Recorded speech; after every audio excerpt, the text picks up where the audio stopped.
Donc, je vous Voilà, présente excusez-moi, je suis un tout le petit peu en docteur retard René parce que Hammer, je... qui est donc, contrairement à ce que son nom indique, il n'est pas du tout amer. Il est super doux, super gentil. C'est un homme sucré. En fait, il est cardiologue Merci beaucoup. et il est vice-président donc, des urgences cardiologiques de Paris. Et, et c'est le président donc, des territoires du cœur.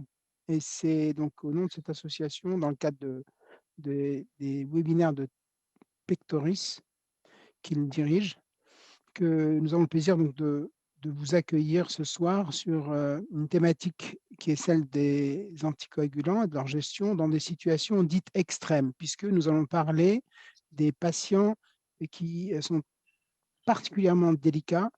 Il s'agit donc des patients âgés, très âgés, avec le professeur Olivier Hanon, qui est donc gériatre, cardiologue, grand homme de cœur, qui dirige le Gérontopôle d'Île-de-France et qui donc va bien sûr nous dire comment il envisage cette gestion chez les patients âgés, très âgés. Ensuite, nous aurons le professeur Vincent Hainaut, qui est donc néphrologue, chef de service donc, du service de néphrologie au CHU de Nice, et qui a donc la gentillesse, bien sûr, de venir aussi nous délivrer son expertise dans la gestion des patients ayant une insuffisance rénale sévère, voire très sévère, et pour lesquels, bien sûr, le risque thrombotique doit être géré et maîtrisé. Et enfin, the last but not the least, comme disaient nos cousins, eh bien, nous avons le plaisir d'accueillir le professeur Gerodiafas Grigoris, qui donc est un thrombologue, hématologue, euh, grand homme de l'infiniment petit, et qui va bien sûr nous éclairer sur les, les dernières recommandations et surtout les, les attitudes, disons, les moins discutées sur la gestion des patients atteints de Covid-19, puisque vous savez qu'aujourd'hui, on a appris beaucoup au cours de ces vagues successives, et je pense qu'il va nous en dire plus qu'un mot.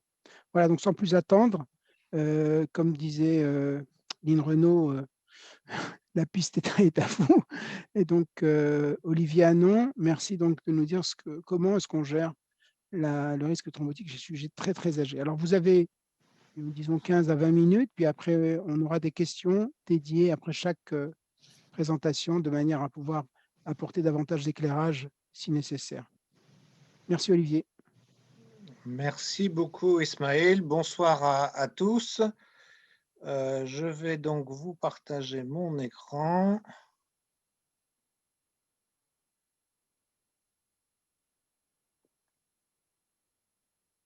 C'est bon?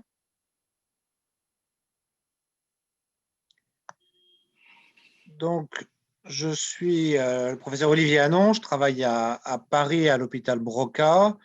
Je suis cardiologue et professeur de gériatrie. Et vous allez voir qu'on a fait des recommandations toutes récentes sur l'anticoagulation des patients pour les patients gériatriques. Alors, pourquoi je vous parle des patients âgés? Vous savez que l'espérance de vie va augmenter de façon très, très importante. Hein. Vous avez ici les chiffres de l'espérance de vie de l'INSEE. Donc, actuellement, chez les femmes, l'espérance de vie à la naissance, 85 points. Maintenant, on est même passé à 0,5. 79,5 pour les hommes. Et vous voyez qu'en 2050, ce qui n'est pas très loin, l'espérance de vie des femmes sera de 90 ans et de 82 ans chez les hommes. Donc, vous imaginez, espérance de vie de 90 ans des femmes dans 25 ans. Les anticoagulants font partie des médicaments qui vont être très, très fréquemment utilisés, puisqu'avec l'âge, la prévalence à la fois de la fibrillation atriale augmente pour arriver à près de 20% et probablement plus, parce que si, avec les nouvelles techniques de détection, vous savez, soit avec les montres, avec les t-shirts, les smartphones, on tombe sur des prévalences des fois de 20-25% de FA après 80 ans. La prévalence de la maladie veineuse, elle aussi, augmente de façon importante voyez, à partir de l'âge de 80 ans. Donc, on va prescrire beaucoup d'anticoagulants les anticoagulants, bah, c'est une prescription qui est plus complexe chez les gens âgés que chez les gens plus jeunes. Alors, quelle est notre recommandation? Vous voyez, décembre 2019, c'est les recommandations des gériatres. Il est très clairement dit qu'il faut utiliser les anticoagulants comme traitement de la fibrillation atriale. Et quel est l'anticoagulant qui est recommandé? Eh bien, on recommande les AOD, en préférence aux AVK, et ça en fonction, à partir des données randomisées, des essais randomisés, vous voyez, qui ont inclus des patients de plus de 75 ans, qui ont comparé soit un AOD, soit un AVK. Vous voyez que ça fait 28 000 personnes, hein. Ça, en fait, il n'y a quasiment aucun autre médicament qui a été aussi bien évalué chez les patients de plus de 75 ans dans des essais randomisés que les anticoagulants, soit les AOD, soit les AVK. Et pourquoi on recommande les AOD en préférence aux AVK? Ben, c'est sur ce résultat-là, les hémorragies intracérébrales qui sont réduites de 50%. Or, quelle est la population à risque de faire une hémorragie cérébrale? Ben, ce n'est pas la population des gens de 40-50 ans, hein. C'est la population des patients 75, 80, 85 ans. Deuxième résultat, et on est vraiment sur une protection cérébrale de l'AOD. Vous voyez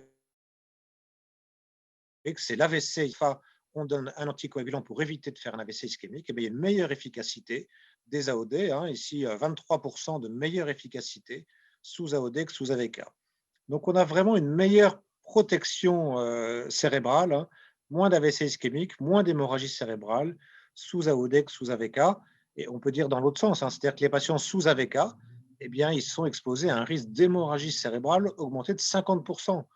Or, vous ne faites pas des IRM à tous vos patients, hein, mais si vous regardiez les IRM, vous verriez des petits points noirs, hein, ce qu'on appelle des micro-bleeds, des micro-saignements, qui fait qu'on préfère très clairement avoir un AOD qui va moins saigner au niveau cérébral qu'un AVK.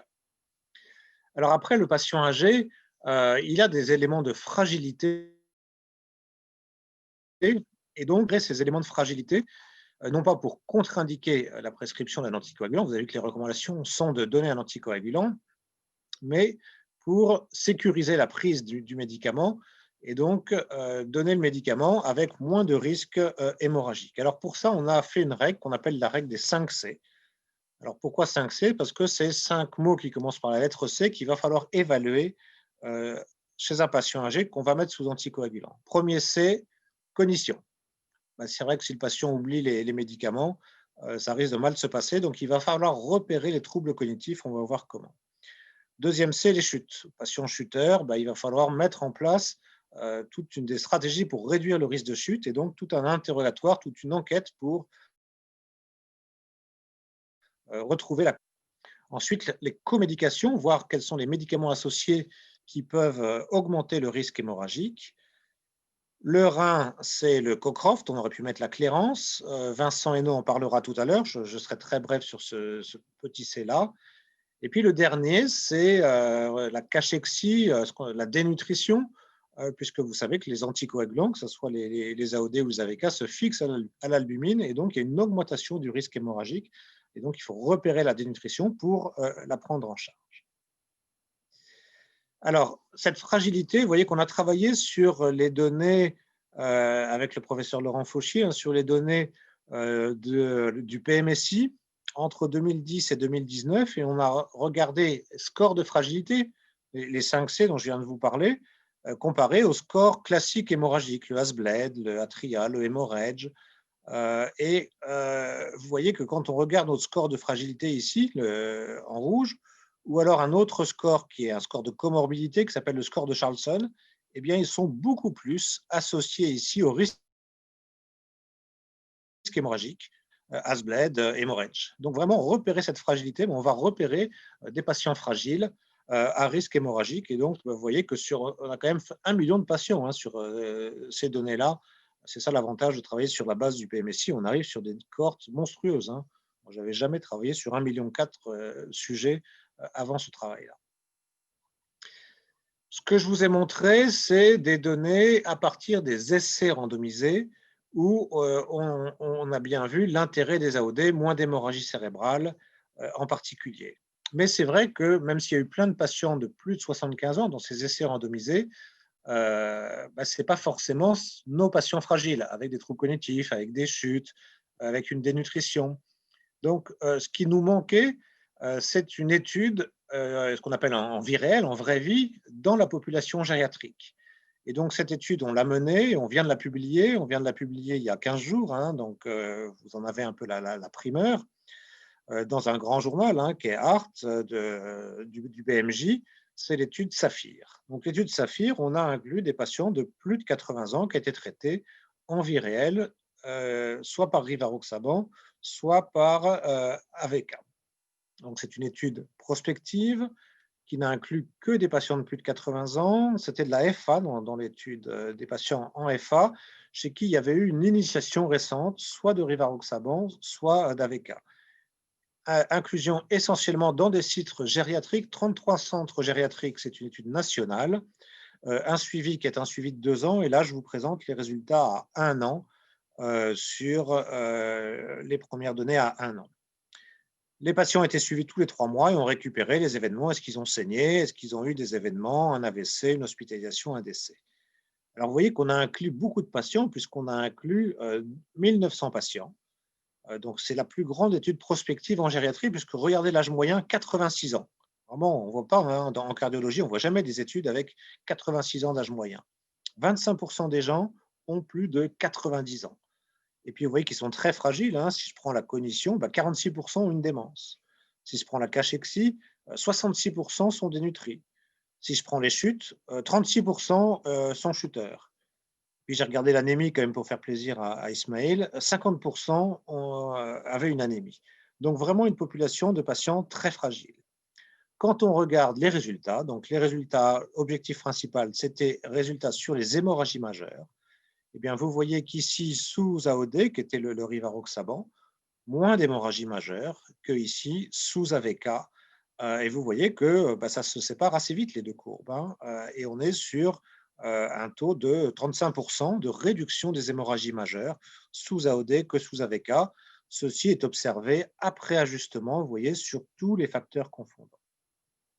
Quand on regarde les hémorragies cérébrales, eh bien, on retrouve, comme dans les essais randomisés, une réduction très importante, hein, des hémorragies cérébrales. On est autour ici de près de 60% de réduction des hémorragies cérébrales. Et vous voyez que dès 6 mois, il y a une réduction entre les deux bras, encore plus important à partir du 9e mois. Moins d'hémorragie ici sous AOD que ici sous AVK. C'était des résultats après ajustement, mais il y a une autre technique d'ajustement qui est de faire le score de propension, ce qui fait qu'on rend les deux populations AVK et AOD complètement similaires, par des moyens statistiques, et la seule différence, c'est qu'il y a un bras qui est sous rivaroxaban et un bras qui est sous AVK. Et on retrouve les mêmes résultats que tout à l'heure, hein, moins d'hémorragie majeure, moins d'hémorragie cérébrale sous AOD que sous AVK. Vous voyez que pour les hémorragies digestives, ça coupe la part du 1, pas de différence significative, un petit peu plus, mais sous rivaroxaban, mais c'est non significatif. Pas de différence sur l'efficacité sur les AVC. Ici, vous voyez qu'il y a une tendance, mais c'est non significatif. Et pas de résultat sur la mortalité totale, parce que cette population, il y a eu beaucoup de décès, hein, à 1 an. Et c'est une population fragile, donc ils décèdent soit de cancer, soit d'insuffisance cardiaque, d'autres pathologies que l'AVC ou l'hémorragie cérébrale. Donc, un bénéfice sur cette population, 2000 patients très âgés gériatriques, 86 ans, un résultat sur la sécurité, moins d'hémorragie majeure, moins d'hémorragie cérébrale, et très important, le résultat, vous voyez, on est à 70% de réduction des hémorragies cérébrales. Alors, dans mes troubles cognitifs, hein, dans les C, comment est-ce qu'on fait pour repérer les troubles cognitifs? Alors, est-ce qu'il faut interroger le patient? Est-ce qu'il faut interroger la famille? Est-ce qu'il faut faire des tests? MMS, un test qui s'appelle le MIS, très bon test, ou est-ce qu'il faut faire le test de El-Alami? Alors, le test de El-Alami, il est en gestation, hein, il n'existe pas encore, et il faut bien sûr interroger le patient, la famille. Le test recommandé, c'est de faire le MMSE, mais en fait, c'est un test qui est assez long, hein, qui a 30 questions, Et finalement, on s'est aperçu que les docteurs ne le font pas tellement, ce test-là. Et donc, on a développé un test qui s'appelle le MIS. Alors, peut-être que vous ne le connaissez pas, que vous le découvrez. Il est pourtant de plus en plus recommandé, puisqu'il est même recommandé maintenant par l'ESC pour évaluer les troubles cognitifs chez les patients en FA. Il est aussi recommandé par la HAS en France. Donc, vous voyez que c'est un test que nous, on a développé. Hein, vous avez 4 mots ici. Et je vais vous faire le test, je vais le faire à Ismaël. Vous avez ces mots-là et dans 10 minutes, il faut se rappeler les 4 mots. Et vous voyez qu'il y a un mot qui est plus dur que les autres. C'est fait exprès, hein, le choix des mots a été choisi de façon très scientifique. Et si dans 10 minutes, le patient oublie un des 4 mots, vous avez le droit de l'aider, donner un indice qu'on appelle l'indissage. Et donc, si par exemple, il a oublié le poisson, vous lui dites, il y avait un poisson. Si vous dites, ah oui, le poisson, c'était le merlan, c'est parfait, il se rappelle du mot. Si par contre, poisson, il dit, ah, le poisson, c'était le thon, ben là, le thon, c'est pas bon. Donc, vous avez 10 minutes et si le patient, malgré l'indice, oublie un des 4 mots, eh bien, vous pouvez être sûr qu'il a des troubles cognitifs, qu'il va oublier le médicament et donc il va falloir sécuriser la prise. Et donc, sécuriser la prise, ça veut dire un pilulier, ça veut dire une infirmière qui passe donner les médicaments si le patient est isolé, ça veut dire le conjoint qui donne le médicament, mais il ne faut pas non plus que le conjoint ait des troubles de la mémoire. Et c'est plus dur de faire passer le test au conjoint alors que ce n'est pas lui qui vient consulter. Donc, il faut essayer de sécuriser la prise s'il y a des troubles de la mémoire. Et puis, dernière donnée sur les patients qui ont des troubles de la mémoire, c'est cette étude-là, grosse étude coréenne, hein, toujours sur la base PMSI, où ils regardent des patients en FA traités soit par anticoagulants, soit par AOD. Et vous voyez, je vous ai dit qu'il y avait moins d'hémorragie, il y a moins d'AVC, et bien il y a aussi moins de démence, plutôt des démences de type vasculaire, 21% de démence vasculaire en moins sous AOD, et on explique bien, puisqu'effectivement, il y a cette protection cérébrale, hein, je vous ai dit au début, moins d'hémorragie cérébrale, moins d'AVC, et donc moins de démence vasculaire. Il y a vraiment cette protection cérébrale du patient âgé.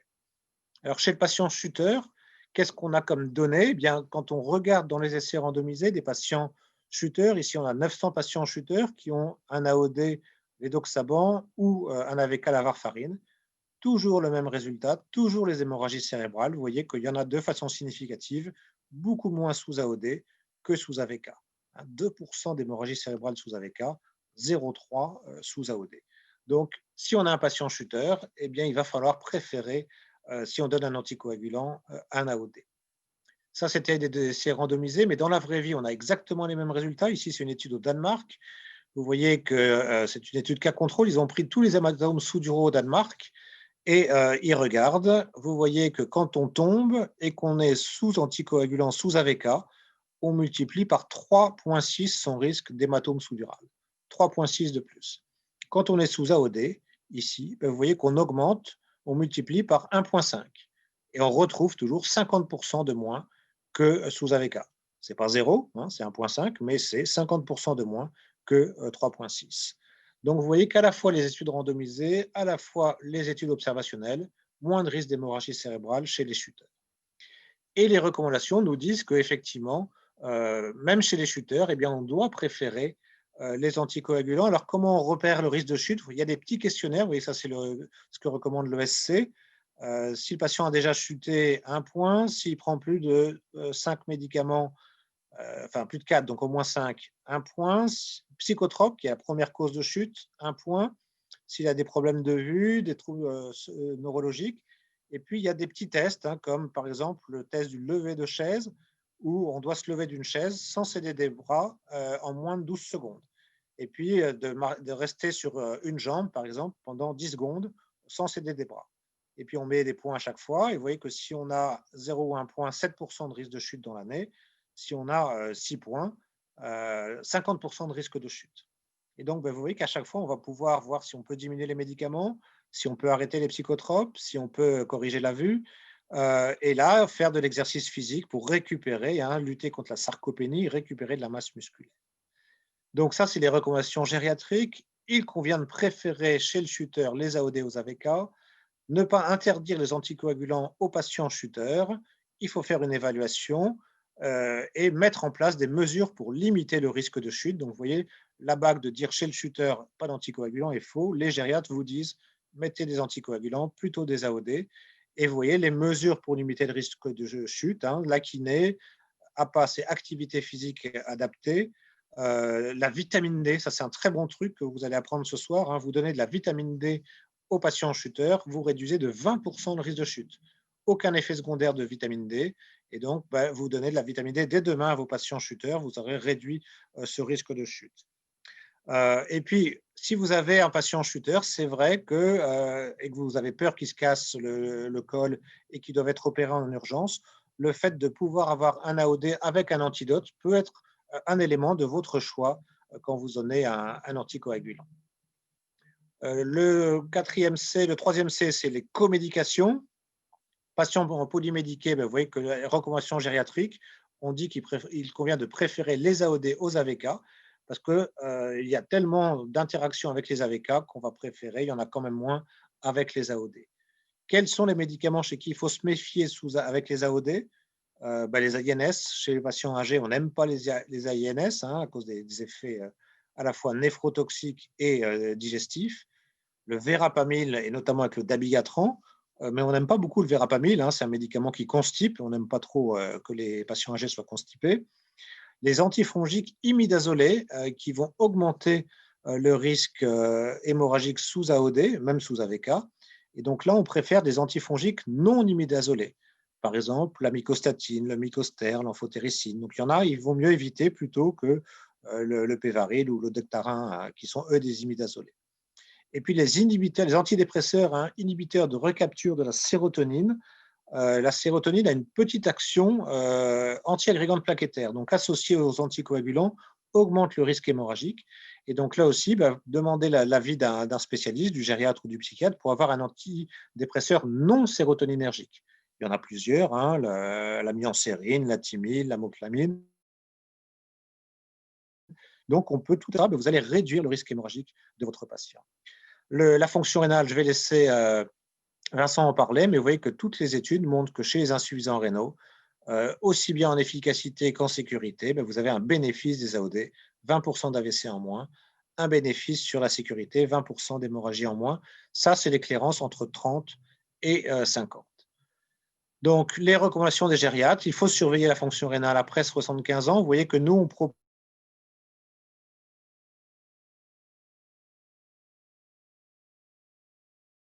chaque épisode interaigu, déshydratation, infection, poussée d'insuffisance cardiaque. Vous voyez, là, il faut faire pour être sûr qu'il n'y a pas une aggravation de la créatinine. Contre-indiqué en cas de clairance inférieure à 15, et vous voyez qu'entre 15 et 30, ça peut se discuter, mais il faut rester prudent chez les patients très âgés. Le dernier C, c'est la cachexie, la dénutrition. Vous voyez qu'on a une définition, hein, qui est une perte de poids de plus de 10% en 6 mois. Et sinon, ce qui est plus facile, c'est l'albumine inférieure à 35. C'est très fréquent chez les patients âgés. Rappelez-vous, dans mon étude, c'est 66% des gens qui avaient une dénutrition. L'évaluation, oui, dans notre recommandation, hein, le risque hémorragique apparaît majoré en cas d'hypoalbuminémie. Donc, il faut repérer cette dénutrition. Et à ce moment-là, recherche étiologique et surtout traiter. On donne des compléments nutritionnels oraux pour renutrir nos patients. Et puis après, quel anticoagulant? Vous voyez qu'ils se lient tous à l'albumine. Il y en a un qui se lie moins à l'albumine que le dabigatran. La lésion, vous voyez, est plus faible. Par contre, il y a plus d'élimination rénale, donc il faut ajuster au rein, et Vincent en parlera, mais ça peut être aussi une solution d'avoir recours à un AOD qui se fixe moins à l'albumine. Mais le principal, c'est qu'il faut traiter, renutrir les patients avec des compléments nutritionnels oraux, comme ça, il y aura moins d'hypoalbuminémie. Dernier point, c'est la dose. La dose des médicaments chez les patients âgés, parce qu'au début, on s'est dit, c'est un patient âgé, donc on va mettre une petite dose d'AOD. Et en fait, ce n'est pas comme ça que ça marche. Vous savez qu'il y a 3 AOD, le dabigatran, le rivaroxaban, l'apixaban, et que pour chacun des 3, les adaptations de dose ne se font pas que sur l'âge, mais ne se font pas que sur la clairance, mais sont différents pour les 3. Le dabigatran, l'ajustement de dose, c'est sur l'âge, à ce moment-là, 110 x 2. Ou alors s'il y a du verapamil, mais je vous dis, on n'aime pas trop le verapamil, ou alors si c'est un patient qui est estimé à haut risque hémorragique, par exemple avec une insuffisance rénale, ou antécédents digestifs. Donc, dabigatran, c'est essentiellement l'âge. Le rivaroxaban, vous voyez que ce n'est pas l'âge, c'est la clairance. Si la clairance est entre 15 et 50, on ajuste la dose. Et puis l'apixaban, vous voyez que c'est ni l'âge, ni la clairance, mais c'est une association de deux critères sur ces trois-là, qui sont l'âge 80 ans, le poids inférieur à soi, la clairance ici, la créatinine supérieure à 133. Et il faut deux critères sur trois pour adapter la dose. Ou alors, on prend la clairance si c'est entre 15 et 30. Donc, oui, il faut vraiment bien connaître. C'est complètement différent pour les trois. Soit vous connaissez pour les trois, soit vous en choisissez un, vous le connaissez bien. Mais il ne faut pas se tromper. Faut pas se tromper parce que, vous voyez, c'est notre dernière recommandation. On a fait 10 commandements, 10 recommandations. L'ajustement de posologie ne se base pas uniquement sur l'âge, mais doit prendre en compte les caractères des RCP. Et c'est important parce que il y a des études qui montraient qu'il y a des patients qui ont été sous-dosés, notamment les plus de 80 ans, et que notamment, vous voyez que pour certains médicaments, et notamment l'apixaban, parce qu'on a divisé la dose par deux, hein, quand on ajuste la dose, eh bien, si les gens doivent recevoir 5 fois 2, il ne faut pas leur donner 2 5 fois 2, sinon ils multiplient par 5 leur risque d'AVC. C'est-à-dire que 2 5 fois 2 ne les protège pas, il fallait bien donner 5 fois 2. Donc, il faut vraiment avoir les bons dosages. Donc, pour conclure, les AOD sont supérieurs aux AVK, moins d'hémorragie cérébrale. Patients fragiles, rappelez-vous mes 5 C, eh bien, les AOD sont supérieurs aux AVK, moins d'hémorragie cérébrale. Et donc ça, c'est très important. Hein. Au début, on a eu peur hein, chez les patients fragiles. On s'est dit, oula, je ne donne pas ces nouveaux médicaments qui arrivent. Ben, en fait, c'est les patients fragiles qui en tirent le plus de bénéfices. La fragilité doit être repérée. Rappelez-vous la règle des 5 C, chute, cognition, co-Croft, comédication, cachexie. Et mon dernier message, hein, l'adaptation des posologies ne dépend pas du tout de l'âge ni de la fragilité, mais du RCP et de l'AOD que vous allez utiliser. Je vous remercie. Merci beaucoup, Olivier. Donc, tu peux rajouter quelques C à ta règle, parce que là, c'était vraiment très clair, très complet, et je pense que tout le monde a compris. Donc, ces messages, effectivement, tout à fait pratiques. J'ai beaucoup de questions, en fait. On a Tu as les récupéré le truc là, c'est bon? Pardon? Vous avez plus mon écran, ça va? Non, non, c'est bon, tu peux tout fermer, tu peux fermer. Ok. Donc, Je j'ai suis des sûr que les questions gens se demandent si tu te pour toi. rappelles des 4 mots. Hein. Pardon? Je pense que tout le monde se demande si tu te rappelles des 4 mots. Ah oui, non, bien sûr, non, non,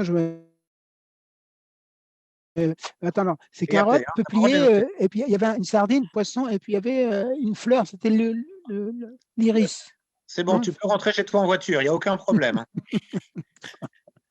Bon, donc une première question, c'était effectivement, on a compris que la protection cérébrale était quand même, spectaculaire chez ces patients très, très vulnérables, mais tu as parlé des microblitz. Est-ce qu'aujourd'hui on a des recommandations? Est-ce qu'on a un seuil ou une distribution particulière des microblitz qui serait quand même une contre-indication aux anticoagulants chez ces malades?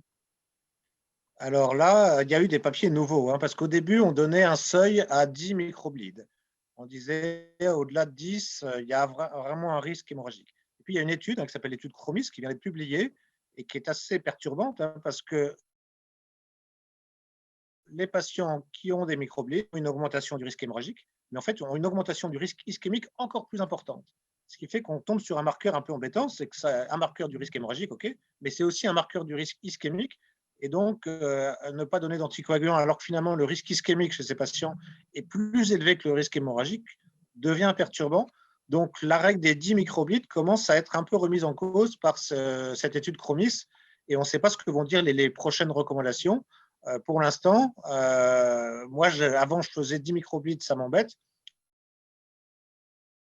Et maintenant, je ne prends plus en compte les microblides. En fait, ce qu'il faut prendre en compte, c'est est-ce que le patient a déjà fait une hémorragie cérébrale avec une localisation lobaire. Donc là, il a vraiment une angiopathie amyloïde. Et là, c'est une contre-indication définitive.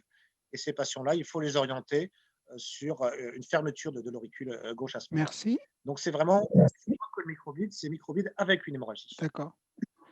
Une question concernant, les problèmes d'ostéoporose, parce qu'on avait rapporté des problèmes d'ostéoporose avec les antivitamines K. Est-ce que, c'était rapporté aussi, au niveau AOD ou pas?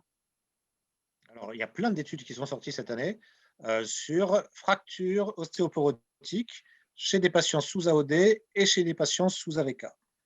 Et de façon très significative, il y a moins de fractures osseuses sous AOD que sous AVK. Alors en fait, ce n'est pas que les AOD protègent de la fracture, mais c'est qu'effectivement, les AVK vont jouer sur l'ostéocalcine, hein, et les AVK vont bloquer la carboxylation de cette ostéocalcine et donc vont favoriser la déminéralisation osseuse, donc favorise l'ostéoporose.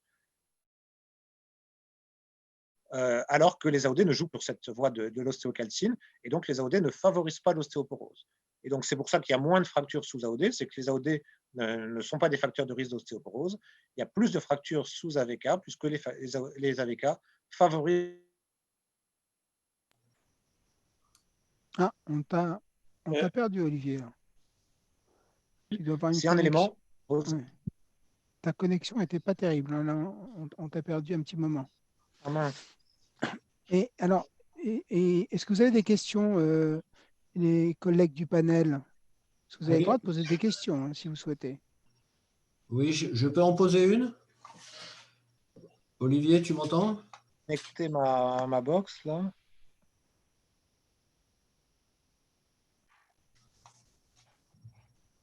Ok, Oui. moi je crois que c'est mieux. Posez votre question, on vous entend. Oui. On vous entend. Dans l'étude nordique sur les shooters, quelle était l'AOD qui était utilisée? C'est tous les AOD, hein, c'est globalement tous les AOD. Là, c'est les données de. Ils ont pris tous les hémorragies, tous les hématomes du pays, donc il y a eu tous les AOD. Ils n'ont pas spécifié de l'un avec l'autre, enfin les Il n'y a différents. pas de sous-analyse pour voir l'un avec l'autre s'il y en a un qui est mieux que l'autre. Merci. Schématiquement, toutes les études sur les hémorragies cérébrales, il n'y a aucune différence entre différents AOD. Quand on voit des différences entre AOD, c'est plutôt sur les hémorragies digestives. On peut voir une différence entre certains AOD par rapport aux autres. Sur le cerveau, il n'y a pas vraiment de différence entre les différents AOD. Merci.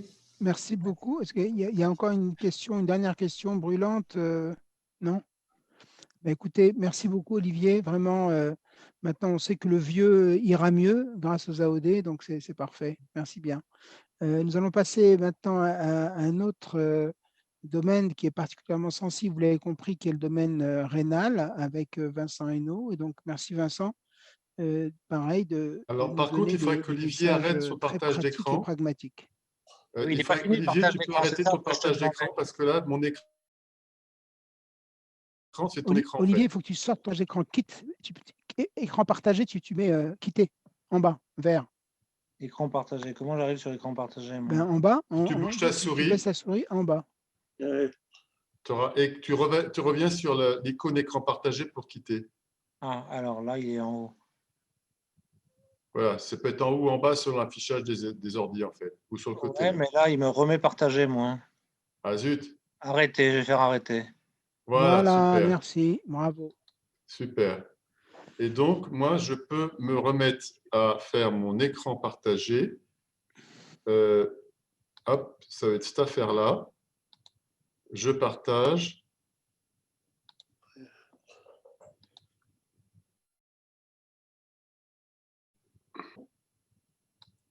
OK, donc écoutez, moi je vais vous parler donc d'anticoagulation dans l'insuffisance rénale. Et je vais commencer par quelques données de pharmacocinétique comparatives entre les AVK et les AOD. Alors, d'abord, les AVK. Alors, il faut savoir qu'il n'y a pas de défaut d'élimination de la warfarine en cas d'insuffisance rénale chronique. Pourquoi? Parce que la warfarine est fixée à 99% à l'albumine et donc est entièrement métabolisée par le foie. Et le rein, en fait, ne va faire qu'éliminer des métabolites inactifs. Et pourtant, l'insuffisance rénale chronique, la maladie rénale chronique, augmente le risque hémorragique. Vous voyez que plus le Cockcroft baisse jusqu'au stade de la dialyse, plus le risque hémorragique augmente. Ça veut bien dire que l'insuffisance rénale est un marqueur de risque hémorragique, même si il n'y a pas à proprement parler d'accumulation donc de warfarine. Alors, qu'est-ce qui va vraiment faire que les AVK se surdosent, s'accumulent?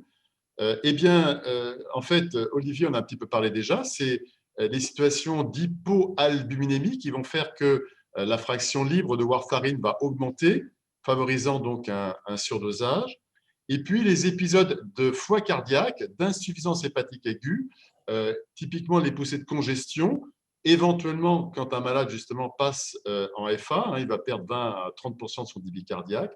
Donc tous les poussées de congestion, il y a une insuffisance hépatique aiguë, et là c'est la double peine, puisque à la fois la warfarine va être moins éliminée, et en plus les facteurs de coagulation vont être moins fabriqués.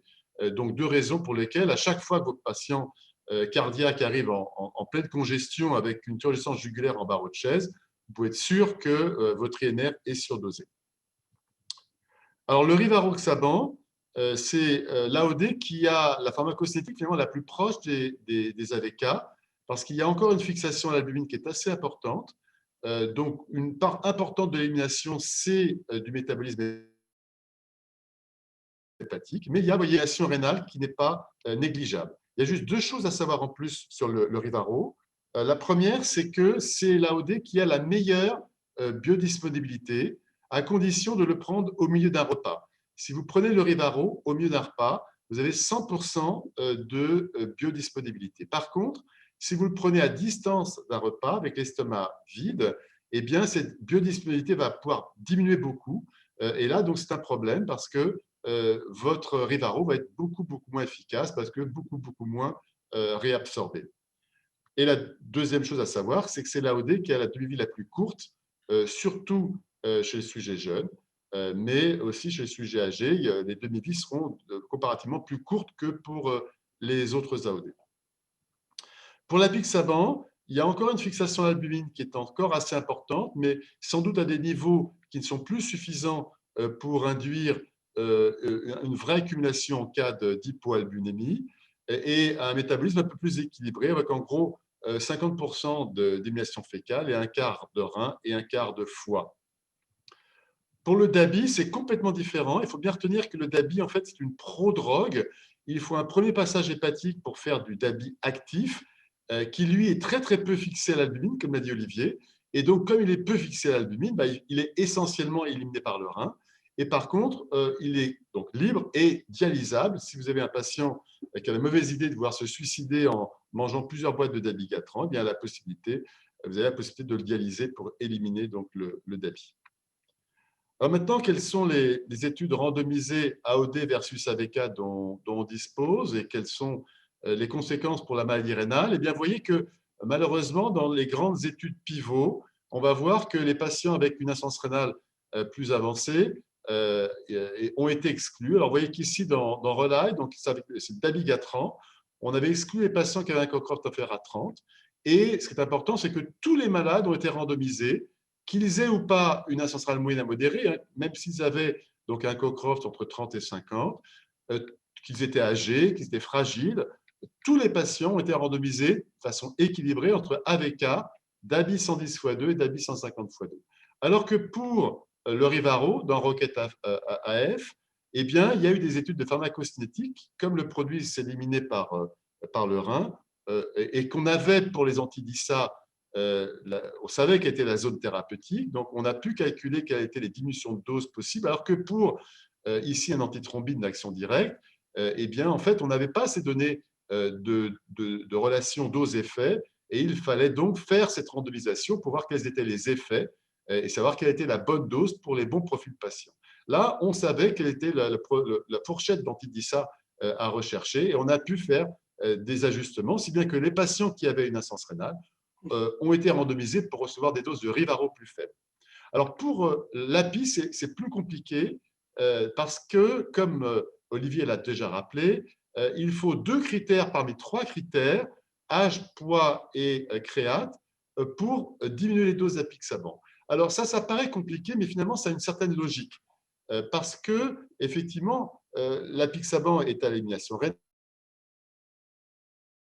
mais aussi avec l'âge, la fonction hépatique diminue. Et donc, il n'y a pas que l'insuffisance rénale qui va favoriser l'accumulation d'apixaban et le risque hémorragique, mais aussi l'âge avec l'âge, la diminution de la fonction hépatique. En fait, comment on a fait pour trouver les bonnes doses d'API? eh bien, on a regardé dans les études avant cette phase 3 quels étaient les marqueurs de risque hémorragique. Et on s'est rendu compte que c'était l'âge, le poids, les créates, donc les âges élevés, les poids faibles, les créates élevées et aussi d'ailleurs le sexe féminin. Alors le sexe est tombé à l'eau parce que personne peut-être s'intéresse aux femmes, ça on pourrait en discuter d'ailleurs, c'est peut-être bizarre. Mais finalement, âge, sexe, poids, créate, c'est le Cockcroft. Alors, il aurait été peut-être plus facile de parler du Cockcroft, mais on va revenir après pourquoi ce n'était pas si idiot de prendre en compte l'âge aussi pour l'ajustement de la pique savant. Alors, la synthèse des études pivots, ici par la commission de transparence, et finalement les niveaux de preuve entre les différents AOD, eh bien, vous voyez que l'apixaban est le seul AOD à être à la fois supérieur, j'ai entouré tout ce qui était significatif, supérieur aux AVK en termes d'efficacité de prévention du risque thromboembolique et supérieur aux AVK en termes de prévention du risque hémorragique majeur. Le Rivaro est celui qui a le plus faible niveau de preuve dans les études pivots, puisque à la fois, il n'y a pas de supériorité, tout juste une non-infériorité par rapport aux AVK pour l'efficacité donc sur la prévention du risque thromboembolique, et pas non plus de supériorité pour le risque hémorragique. Le dabigatran est quelque part dans une situation intermédiaire, puisque le dabigatran à la dose 50 x 2 est supérieur aux AVK en termes d'efficacité, mais pas en termes de risque hémorragique. Et la plus faible dose est supérieure aux AVK en termes d'hémorragie majeure, mais pas en termes d'efficacité. Alors, quand on regarde dans les sous-groupes, en fonction des niveaux de fonction rénale, dans ces études pivots, quels sont les effets, eh bien, vous voyez que pour le dabigatran, en termes d'efficacité sur la prévention du risque thromboembolique, eh bien, même quand vous avez un Cockcroft plus bas, eh bien, vous avez toujours finalement le même type d'effet, en particulier pour dabigatran 150 x 2, toujours cette tendance à la supériorité par rapport donc aux AVK, mais pas d'interaction, vous voyez, le P non significatif, pas d'interaction entre le niveau de fonction rénale et le bénéfice du dabigatran. Donc on peut dire que c'est la même supériorité du dabigatran 150 x 2 en cas d'instance rénale. Il y a une tendance à ce que ça soit encore plus efficace pour les Cockcroft les plus bas, mais il n'y a pas de différence, ce n'est pas statistiquement significatif. Pour le Rivaro, c'est la même non-supériorité, aussi bien en termes de risque thromboembolique qu'en termes hémorragiques, quel que soit le niveau de fonction rénale. Alors pour l'API, il y a une chose un peu particulière, c'est que bon, c'est la même supériorité, quel que soit donc le niveau de Cockcroft pour le risque thromboembolique, puisqu'il n'y a pas d'interaction entre le niveau de fonction rénale et la prévention du risque thromboembolique. Mais vous voyez que pour le risque hémorragique, pour la sécurité, finalement, plus le malade a une insuffisance rénale, plus finalement le rapport bénéfice-risque est important, finalement, moins le malade va saigner sous apixaban par rapport aux AVK. Et là, le petit p est statistiquement significatif. Donc finalement, on peut dire que l'apixaban est le seul AOD pour lequel il y a une supériorité encore plus importante du rapport bénéfice-risque par rapport aux AVK en cas d'insuffisance rénale. Alors, quelle dose d'AOD pour ces patients qui ont donc une insuffisance rénale moyenne à modérée? Eh bien, voilà, c'est le rappel des RCP qu'on a déjà vu. Et je réinsiste parce qu'il faut vraiment bien comprendre ça. Le dabigatran est finalement un AOD pour lequel il ne faut pas diminuer la dose simplement sur le critère de fonction rénale. Il faut donner la pleine dose de dabigatran 150 x 2, même si vous avez une insuffisance rénale modérée. Vous diminuerez la dose à 110 x 2 si en plus de l'insuffisance rénale, vous avez un âge supérieur à 75 ans. C'est contre-indiqué en dessous de 30. Pour le Rivaro, de toute façon, il fallait diminuer la dose, c'était prévu dans les études. Et pour l'apixaban, eh bien, c'est les fameux 2 critères parmi 3 dont j'ai déjà parlé. Alors, pourquoi donc la FDA recommande cette dose usuelle de dabigatran malgré l'insuffisance rénale? C'est extrêmement choquant puisque vous avez un produit qui est à l'élimination rénale, et finalement, il ne faut pas adapter à la fonction rénale pour les insuffisances rénales moyennes à modérées, on parle bien de Cockcroft quand même supérieur à 30, il ne faut pas diminuer la dose de dabigatran malgré l'insuffisance rénale s'il n'y a que le critère insuffisance rénale, si votre malade a moins de 75 ans.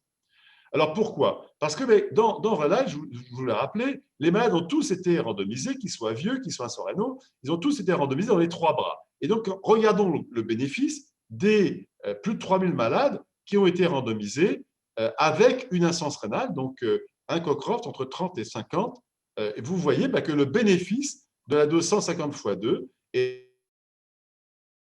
est très significatif en termes de prévention du risque thromboembolique. Vous avez pratiquement 2 fois moins d'accidents thromboemboliques avec 150 x 2.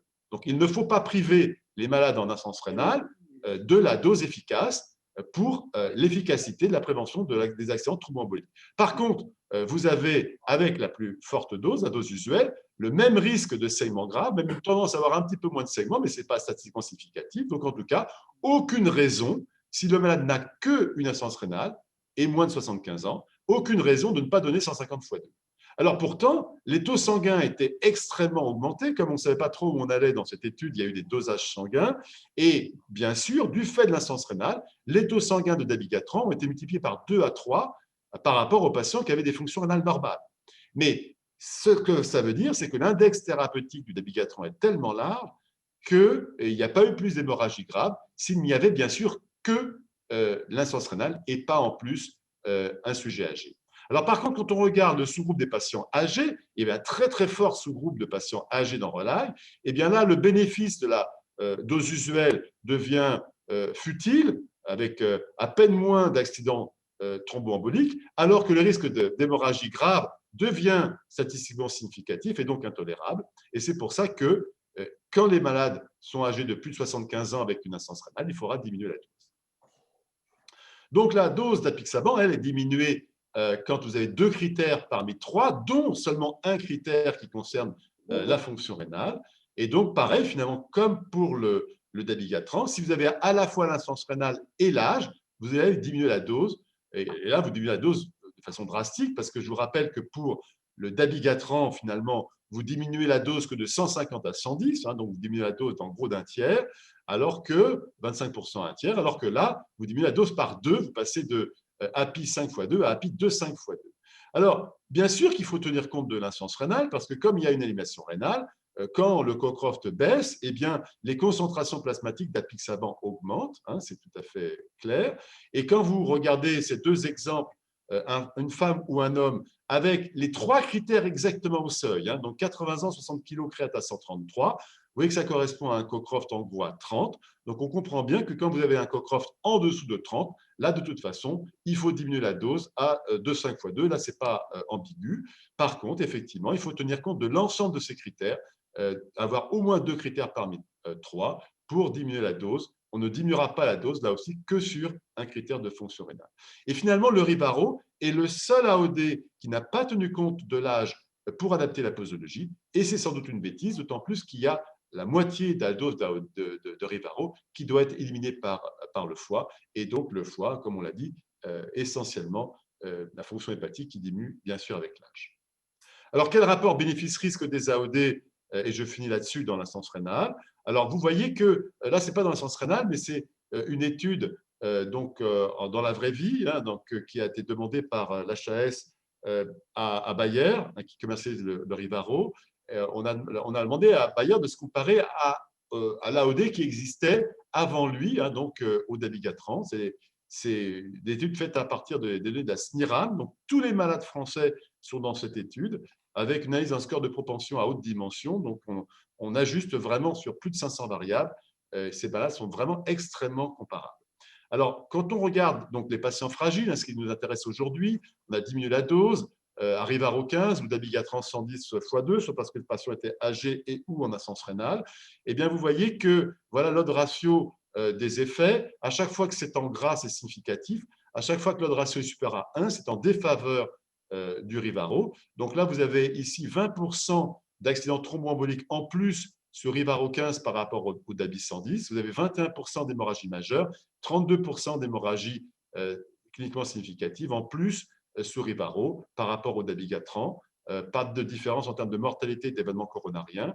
Pour les autres patients, vous voyez ici qu'il n'y a pas d'effet pour les doses usuelles. Il n'y a pas d'effet en termes de différence en termes d'efficacité, mais par contre, 77% d'hémorragie majeure en plus, 23% de mortalité en plus, 31% d'événements coronaires en plus. Donc, clairement, une supériorité ici du dabigatran par rapport au Rivaro, en particulier chez les patients fragiles. Maintenant, l'année suivante, on a demandé cette fois-ci à BMS Pfizer de se comparer aux deux précédents, donc au Rivaro et au Dabigatran, et voilà les données.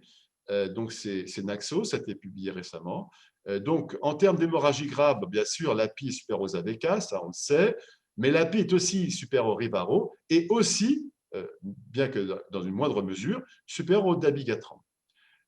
Pour l'efficacité, l'accident thromboembolique, là, l'API n'est supérieure qu'aux AVK et n'est pas supérieure aux deux autres AOD.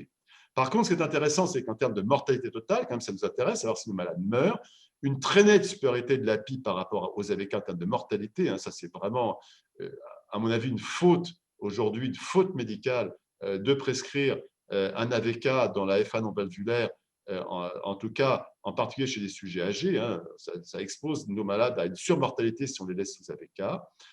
Une supériorité de l'API par rapport au Rivaro, donc là, une moindre mortalité sous API par rapport au Rivaro, alors que là, la supériorité n'est pas significative par rapport au Dabigatran.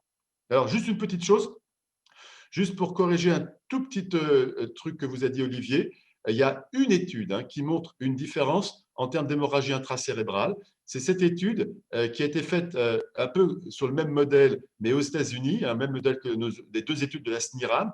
Cette étude faite aux États-Unis, c'est l'étude Medicare chez les sujets âgés de plus de 65 ans. Là, vous avez les comparaisons donc 2 à 2, donc le Rivaro versus le Dabigatran. Et donc là, à chaque fois qu'on est de ce côté-là et en rouge, c'est le Dabigatran qui est supérieur très nettement en termes d'hémorragie intracrânienne par rapport au Rivaro, même en termes d'hémorragie intracrânienne et même en termes de mortalité. Donc, franchement, chez les sujets âgés, une perte de chance quand vous êtes sous Rivaro par rapport au Dabigatran. Ici, apixaban par rapport à Rivaro, une supériorité de l'apixaban, au moins en termes d'hémorragie extracrânienne et de mortalité, mais pas en termes d'hémorragie intracrânienne.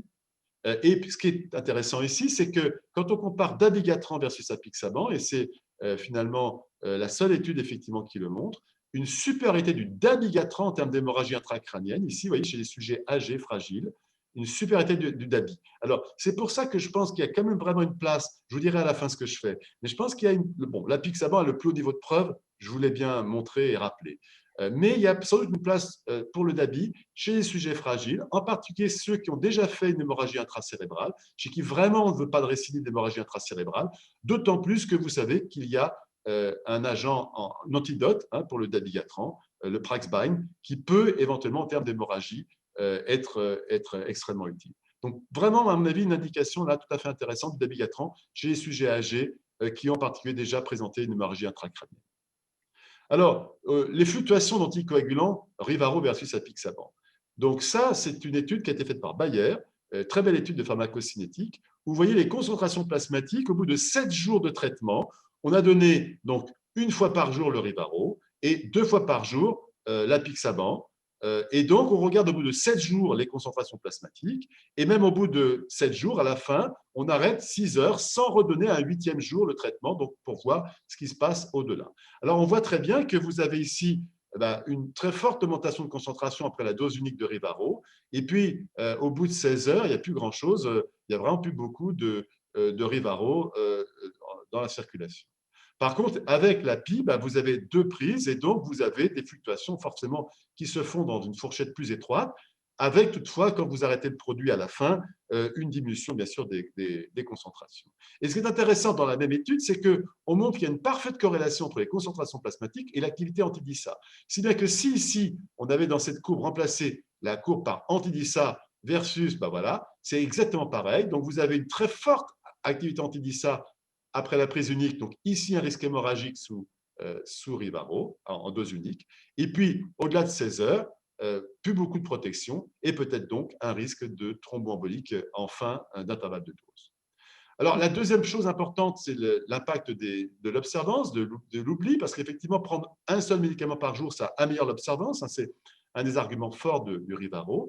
Alors, vous voyez, ça, c'est une étude de pharmacocinétique théorique. Vous avez le même produit qui est pris 1 fois par jour ou 2 fois par jour. Voilà les courbes, ça ressemble vraiment à ce que j'ai montré sur la diapo précédente, mais ce n'est pas Rivaro et API, c'est un produit X qui serait donné en 1 fois versus 2 fois. Alors, si on oublie 1 fois un produit qui est pris 2 fois par jour, c'est la courbe rouge, là tout va bien, pof, un oubli du médicament pris 2 fois, eh bien, ça baisse, mais ça ne baisse pas beaucoup plus bas que si on avait donné le produit en une fois. Par contre, si on oublie une fois le produit qu'on donnait, voyez ici la courbe bleue en une fois, on oublie une fois le médicament là, dans la courbe bleue, eh bien, on baisse vraiment très, très, très bas, hein, parce qu'on ne va pas en prendre pendant 24 heures qui suivent. C'est équivalent à 3 oublis successifs du produit qu'on prendrait en 2 fois par jour. En gros, on peut schématiser en disant qu'un seul oubli de Rivaro, qui est pris une fois par 24 heures, revient à 3 oublis successifs d'Apixaban. Il faut le faire quand même, oublier 3 fois de suite son produit. Et puis, par contre, les problèmes d'observance, c'est parfois prendre des produits en plus. Hein. Le malade un peu âgé ne se souvient plus, est-ce que j'ai pris mon médicament? Il n'a pas de pilulier, ce n'est pas une boîte de pilules aussi où il y a les jours marqués, il ne sait plus. Et bien là, vous voyez, si on prend une fois de trop le médicament qu'on prenait en 2 fois par jour, ben hop, on monte, mais pas beaucoup plus haut que si on l'avait pris en une fois par jour. C'est normal, c'est 2 demi-doses pris en une fois. Par contre, si on prend, vous voyez la courbe bleue, une fois en trop le médicament qui se prend en une fois par jour, très forte dose, ben là, on va piquer à des concentrations stratosphériques d'activité anti-DISA, vous voyez, et on imagine bien que là, ça va très mal se passer. Donc, pourquoi finalement, quelles sont les données pharmacocinétiques qui font que le Rivaro a sans doute un moins de niveau de preuve dans la FA non valvulaire chez ces patients âgés? Ben, c'est le seul AOD, je vous rappelle, hein, qui n'est pas supérieur aux AVK en termes de prévention du risque thromboembolique et en termes de risque hémorragique. Eh bien, c'est le seul AOD dont la biodisponibilité varie avec l'alimentation. Et si vous avez un patient âgé avec une infirmière qui passe pour donner le médicament en dehors d'un repas, eh bien, le médicament, en fait, il n'est quasiment pas absorbé. C'est celui qui a la plus forte lésion à l'albumine, donc attention chez les sujets dénutris. C'est celui qui a la demi-vie la plus courte, en particulier chez les sujets jeunes, mais aussi chez les sujets âgés, parce que les autres AOD ont aussi leur demi-vie qui augmente avec l'âge. C'est normal, c'est l'effet de l'âge qui augmente la demi-vie. Une plus grande variabilité de l'activité anti-DISA que par rapport à Apixaban, parce que c'est une fois par jour, et un plus grand impact des oublis, des prises accidentelles supplémentaires. Donc voilà ma conclusion, c'est que l'instabilité de l'anticoagulation chez ces patients fragiles, c'est bien sûr l'insuffisance rénale, c'est aussi l'hypoalbuminémie, le foie cardiaque et la biodisponibilité, hein, en particulier pour le Rivaro. Le Rivaro en une prise par jour, c'est une fausse bonne idée, ça rend plus instable l'anticoagulation, ça a plus de conséquences des oublis ou des prises supplémentaires. Dans l'insuffisance rénale, on diminuera parfois les doses, mais pas systématiquement avec le dabigatran, seulement si en plus le patient est âgé, pas systématiquement avec l'apixaban, seulement si en plus il y a un autre critère parmi âge ou petit poids, et par contre systématiquement avec le Rivaro, qui n'est pas adapté en fonction de l'âge, et ça c'est sans doute une bêtise. Une insuffisance rénale n'a pas tellement d'impact sur le bénéfice des AOD, sauf pour l'apixaban, qui a une plus grande encore sécurité par rapport aux AVK en cas d'insuffisance rénale. Et donc, moi, ce que je fais en pratique, et j'espère donc que j'ai un propos balancé, puisque voilà ce que je fais en pratique. Effectivement, l'apixaban, c'est le plus haut niveau de preuve. Donc, quand on a un Cockcroft supérieur à 50, API 5 x 2. En dessous de 30, c'est à mon avis l'apixaban qui a le moins mauvais niveau de preuve. Attention, parce que le bon niveau de preuve, c'est au-dessus de 30. On a bien vu que dans les études, en dessous de 30, il n'y a pas grand monde dans les études. Mais le moins mauvais niveau de preuve, à mon avis, c'est apixaban 2,5 x 2. Peut-être sauf chez les jeunes et les gros. Et puis, dans la zone de gris, finalement, quand le Cockcroft est entre 30 et 49, chez les sujets en hypoalbuminie, âgés, fragiles, le dabigatran est peut-être intéressant chez les sujets fragiles, en particulier chez un sujet de plus de 80 ans. De toute façon, le critère plus de 80 ans fait que de toute façon, quel que soit le DFG, le dabigatran est donné à la dose de 110 x 2 et il n'y a plus d'effet seuil, vous voyez, alors qu'avec l'apixaban, autour de 133 de créate, il est à 130, il est à 140 de créate, qu'est-ce que je fais? Est-ce que j'augmente, je diminue mon apixaban? Eh bien là, il n'y a plus d'effet seuil. Tant que le malade a un DFG supérieur à 30, de toute façon, chez ce sujet âgé, c'est d'avis 110 x 2. Voilà, je vous remercie. Merci beaucoup, Vincent. On a bien compris que finalement, chez ces malades qui avaient un rein qui était compromis, la réduction de dose n'est pas la réduction des complications et qu'il faut absolument adapter son choix, là encore, à une contextualisation liée au profil du malade. Mais on a aussi vu que les antivitamines K, pour le néphrologue, et surtout quand le rein, encore une fois, est défaillant, ne sont pas une solution en dépit de l'INR. Et pourquoi est-ce que l'AVK est si dangereux en dépit de l'INR, chez l'insuffisance rénale? Qu'est-ce qui se passe? Alors, Oui. alors ça, c'est très intéressant. Pourquoi est-ce que le patient insuffisant rénal est de toute façon à très haut risque hémorragique et malheureusement aussi à très haut risque thrombotique? Si bien que l'insuffisance rénale, c'est le patient typiquement fragile. Comme en plus, il est en plus généralement âgé, parce que la moyenne d'âge de nos patients, je vous rappelle, qui arrivent en dialyse, est aujourd'hui à 75 ans. Donc, la moyenne d'âge des patients qui vont avoir CMRC 3-4, elle est plutôt à plus de 65 ans. Donc, la majorité de nos patients insuffisants rénaux sont de toute façon insuffisants rénaux et âgés et fragiles. Eh bien, ces patients, ils font des accidents hémorragiques, tout simplement parce qu'ils ont plein de cofacteurs que toi, Ismaël, tu connais très bien en étant hémostasien. Ils ont une thrombopathie, ils ont plein d'anomalies finalement de la coagulation primaire et secondaire, et qui fait que ces patients sont à très haut risque hémorragique. En plus, ils sont très, très polymorbides, donc ils vont très souvent avoir une maladie coronaire, ils vont être sous anti-agrégants, sous aspirine au minimum, voire sous bi-anti-agrégation s'ils ont eu un stent récemment, ce qui est souvent le cas parce qu'ils sont très, très souvent stentés. Donc franchement, nos populations âgées en insuffisance rénale, c'est le cauchemar. Et c'est pour ça qu'il faut être extrêmement prudent. Les AVK, c'est le pire du pire. Et exactement comme Olivier l'a montré, plus les patients fragiles, plus les AVK sont délétères et donc plus les AOD sont finalement bénéfiques par rapport aux AVK. C'est le même raisonnement avec l'insuffisance rénale. Est-ce que c'était question pour Vincent? Bon. Finalement, Oui. Vincent, Oui. les clairances 15-30, tu hésites pas, toi, tu mets les AOD. Oui, moi aujourd'hui, je pense quand même que on commence à avoir dans des études de vraie vie, puisque dans les études de vraie vie, on commence à avoir un certain nombre de patients qui ont des fonctions rénales un peu plus perturbées. Je pense qu'à Pixaban 2,5 x 2, c'est quand même raisonnable. On a aussi des données pharmacocinétiques qui nous montrent que le produit ne s'accumule pas tant que ça à ces doses-là. On est vraiment dans des fourchettes thérapeutiques dont on a l'habitude. Je pense que le rapport bénéfice-risque est encore correct. Mais j'ai bien précisé que c'est le moins mauvais niveau de preuve, que quitte à mettre un traitement anticoagulant, c'est ça que je mettrais, c'est ça que je mets. Mais si le patient est fragile, qu'il a saigné, qu'il fait des hémorragies graves, il faut aussi savoir se passer d'anticoagulants. Alors moi, j'étais très déçu, je n'ai pas parlé du tout de la dialyse, parce que là, j'ai eu un gros coup de cafard récemment avec une grosse étude qui vient de montrer que mon apixaban favori en dialyse, qui est un très bon candidat pour la dialyse, malheureusement, c'est un surrisque par rapport au placebo en hémodialyse. Donc, on a plusieurs très grosses études maintenant de cohorte de l'USRDS et une méta-analyse. Donc, on a 2 grosses études qui montrent que finalement, anticoaguler tout court un malade sous apixaban, c'est le moins mauvais de tous. Les AVK, j'en parle même pas, c'est une catastrophe en dialyse. Mais même l'apixaban est un surrisque hémorragique en hémodialyse, alors qu'il ne diminue pas de façon statistiquement significative dans l'étude de l'USRDS le risque thromboembolique. Pourquoi? Probablement parce que ces patients hémodialysés sont déjà sous HBPM avant chaque dialyse, que l'HBPM s'accumule déjà un petit peu en dialyse, et donc en fait, ces malades ont un fond d'anticoagulation involontaire avec leur HBPM. Ils ont en plus souvent des cathéters avec un verrou anticoagulant qui va fuir un tout petit peu entre 2 séances de dialyse. Bref, ces malades, sans qu'on s'en rende compte, ont un tout petit peu d'anticoagulant.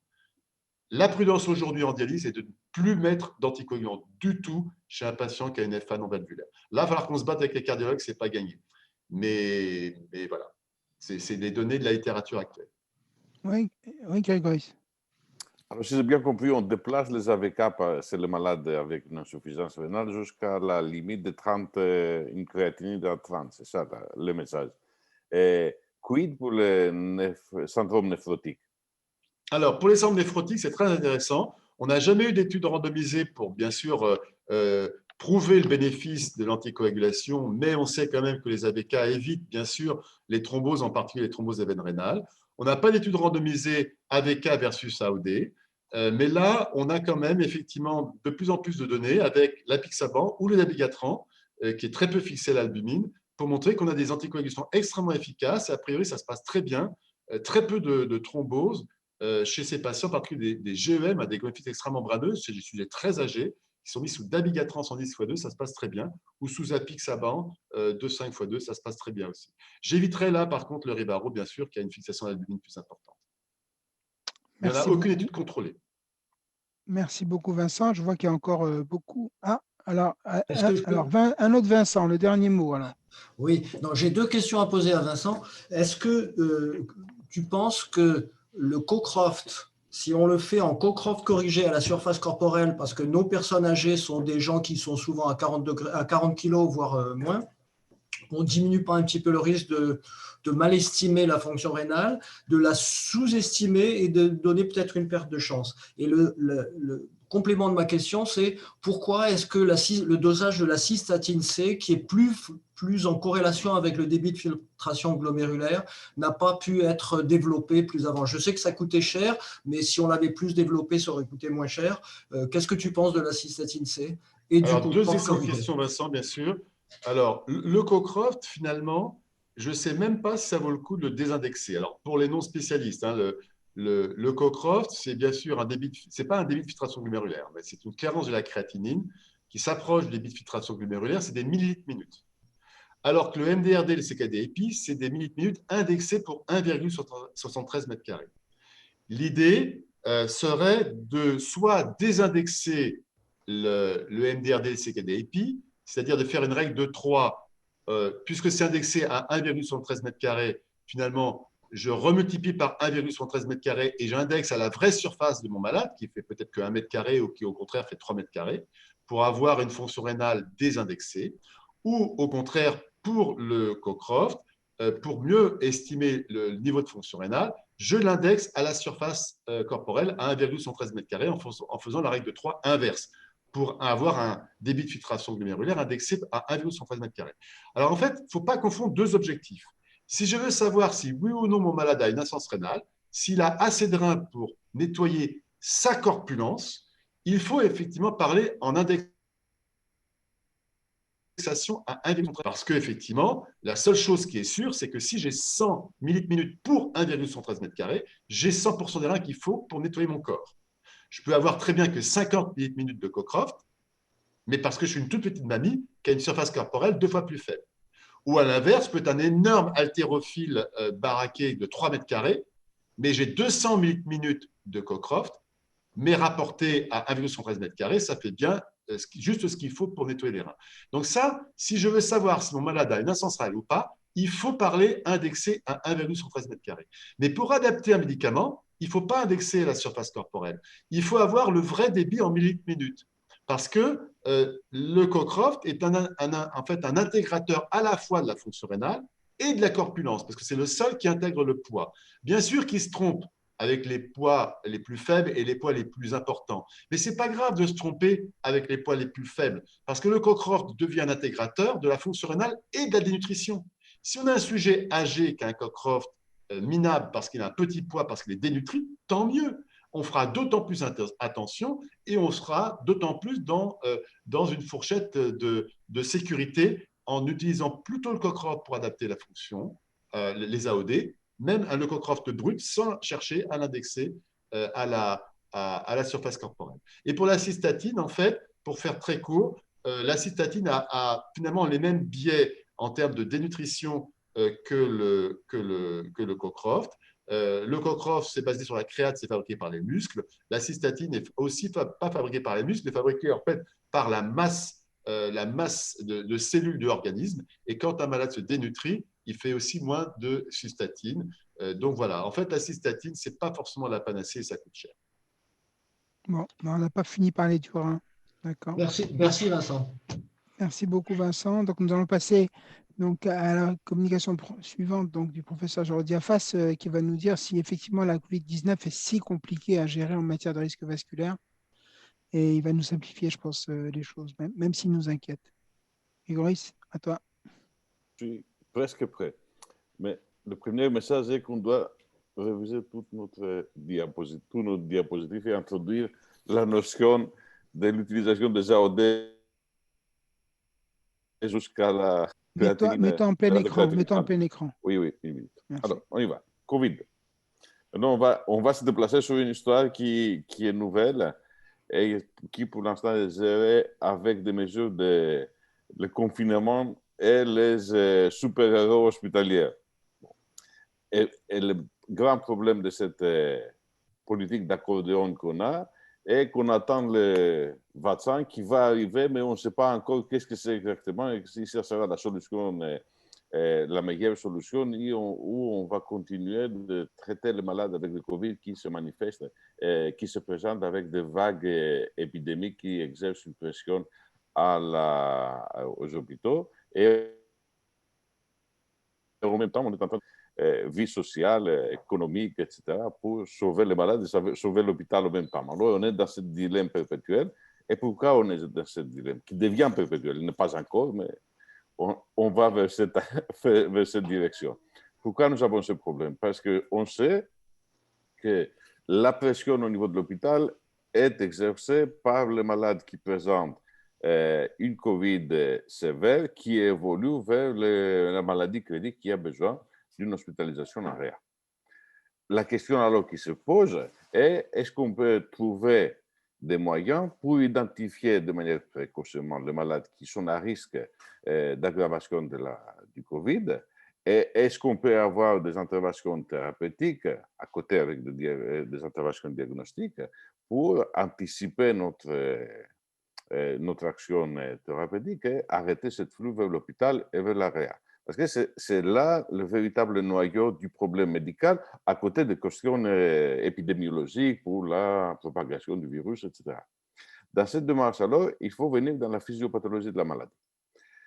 Depuis le début de la recognition de la pathogénèse du Covid, on était tous d'accord que c'est l'orage de cytokines qui est déclenché par la réaction inflammatoire immunologique quand le virus se présente dans notre système immunitaire, qui fait partie du processus physiopathologique dominant. Cependant, les données expérimentales, les données cliniques et les données clinico-biologiques, la recherche translationnelle aujourd'hui, a mis en évidence l'importance de l'action de la coagulation et de l'activation des cellules endothéliales dans la physiopathologie, dans la pathogénèse de la COVID sévère. Pourquoi? Pour trois raisons. Première raison est que le virus lui-même possède des éléments sous sa membrane, sous sa capsule, une protéine qui s'appelle MPRO, qui a une activité type sérine protéase, comme la thrombine, comme le facteur d'Issa. Et il y a des modélisations in silico ainsi que des expériences in vitro qui montrent que cette protéine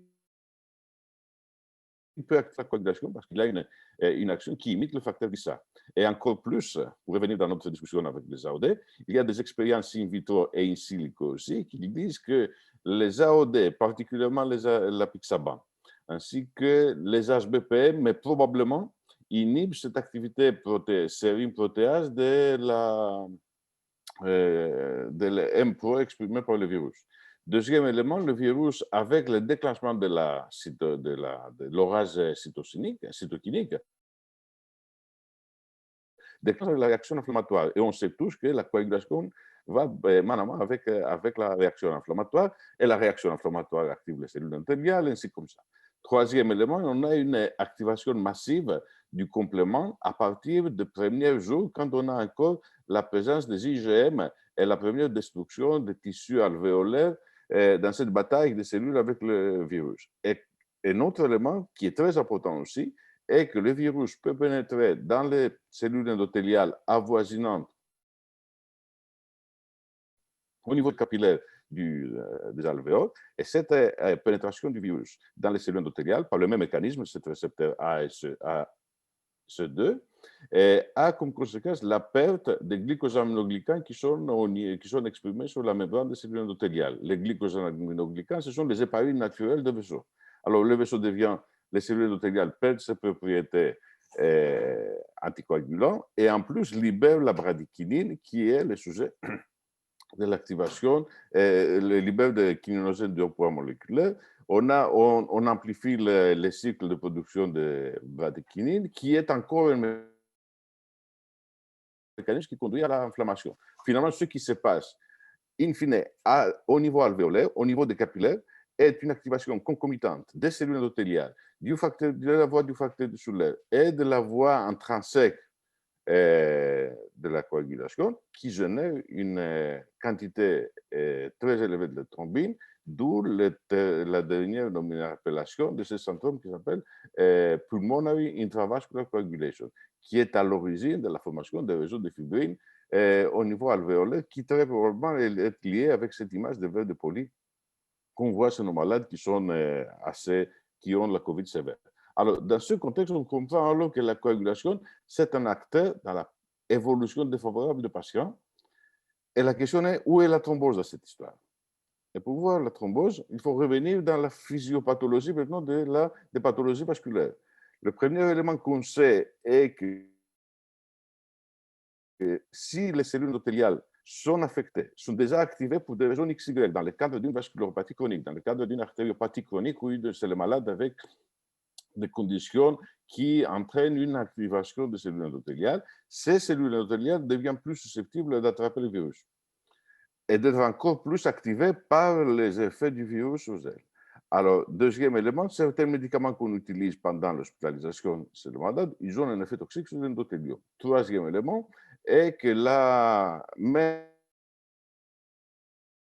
toute cette histoire inflammatoire, et surtout si le malade est exposé dans un processus inflammatoire chronique, a une conséquence sur la cellule endothéliale.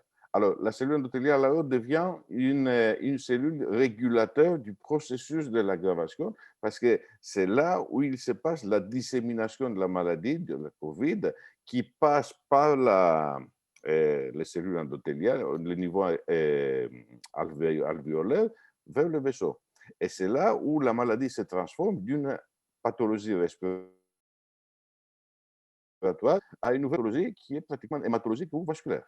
Et c'est de ce point de vue qu'on commence à apercevoir le COVID. Et les données épidémiologiques et cliniques que nous disposons aujourd'hui confirment cette approche. Ils le confirment parce qu'on sait maintenant très bien que les malades avec des pathologies cardiovasculaires existantes ou les malades avec une pathologie avec des facteurs de risque cardiovasculaire, ce sont des malades chez qui il y a une augmentation à peu près 5 fois de l'aggravation de la maladie. Déjà, nous avons un profil de patient à risque. La question qui se pose est où est-ce qu'on va trouver ces patients à risque? Et je vous présente ici une approche des États-Unis qui me paraît très intéressante parce que compte tenu de la vaste population qui est touchée par des pathologies cardiovasculaires, bien sûr, on ne peut pas faire une politique d'identification des patients à risque au niveau national. Alors, les Américains, qu'est-ce qu'ils font? Ils ont commencé alors de déterminer les territoires des États-Unis selon les différents États par rapport à la fréquence des pathologies cardiovasculaires afin d'élaborer des stratégies beaucoup plus précises et locales sur l'identification des patients à risque vasculaire. Et ça, c'est une approche très intéressante parce que ça dévie un peu par rapport à notre modèle européen qui est une mesure entière sur tous les continents ou presque tous les pays, etc. Deuxième élément pour trouver ces malades à risque élevé, c'est le lieu de travail et le lieu de vie. Et on sait très bien, surtout par des études italiennes et après par les Français et aussi les États-Unis, que le niveau de la pollution atmosphérique est corrélé quasi linéairement avec la mortalité et la gravité de la COVID.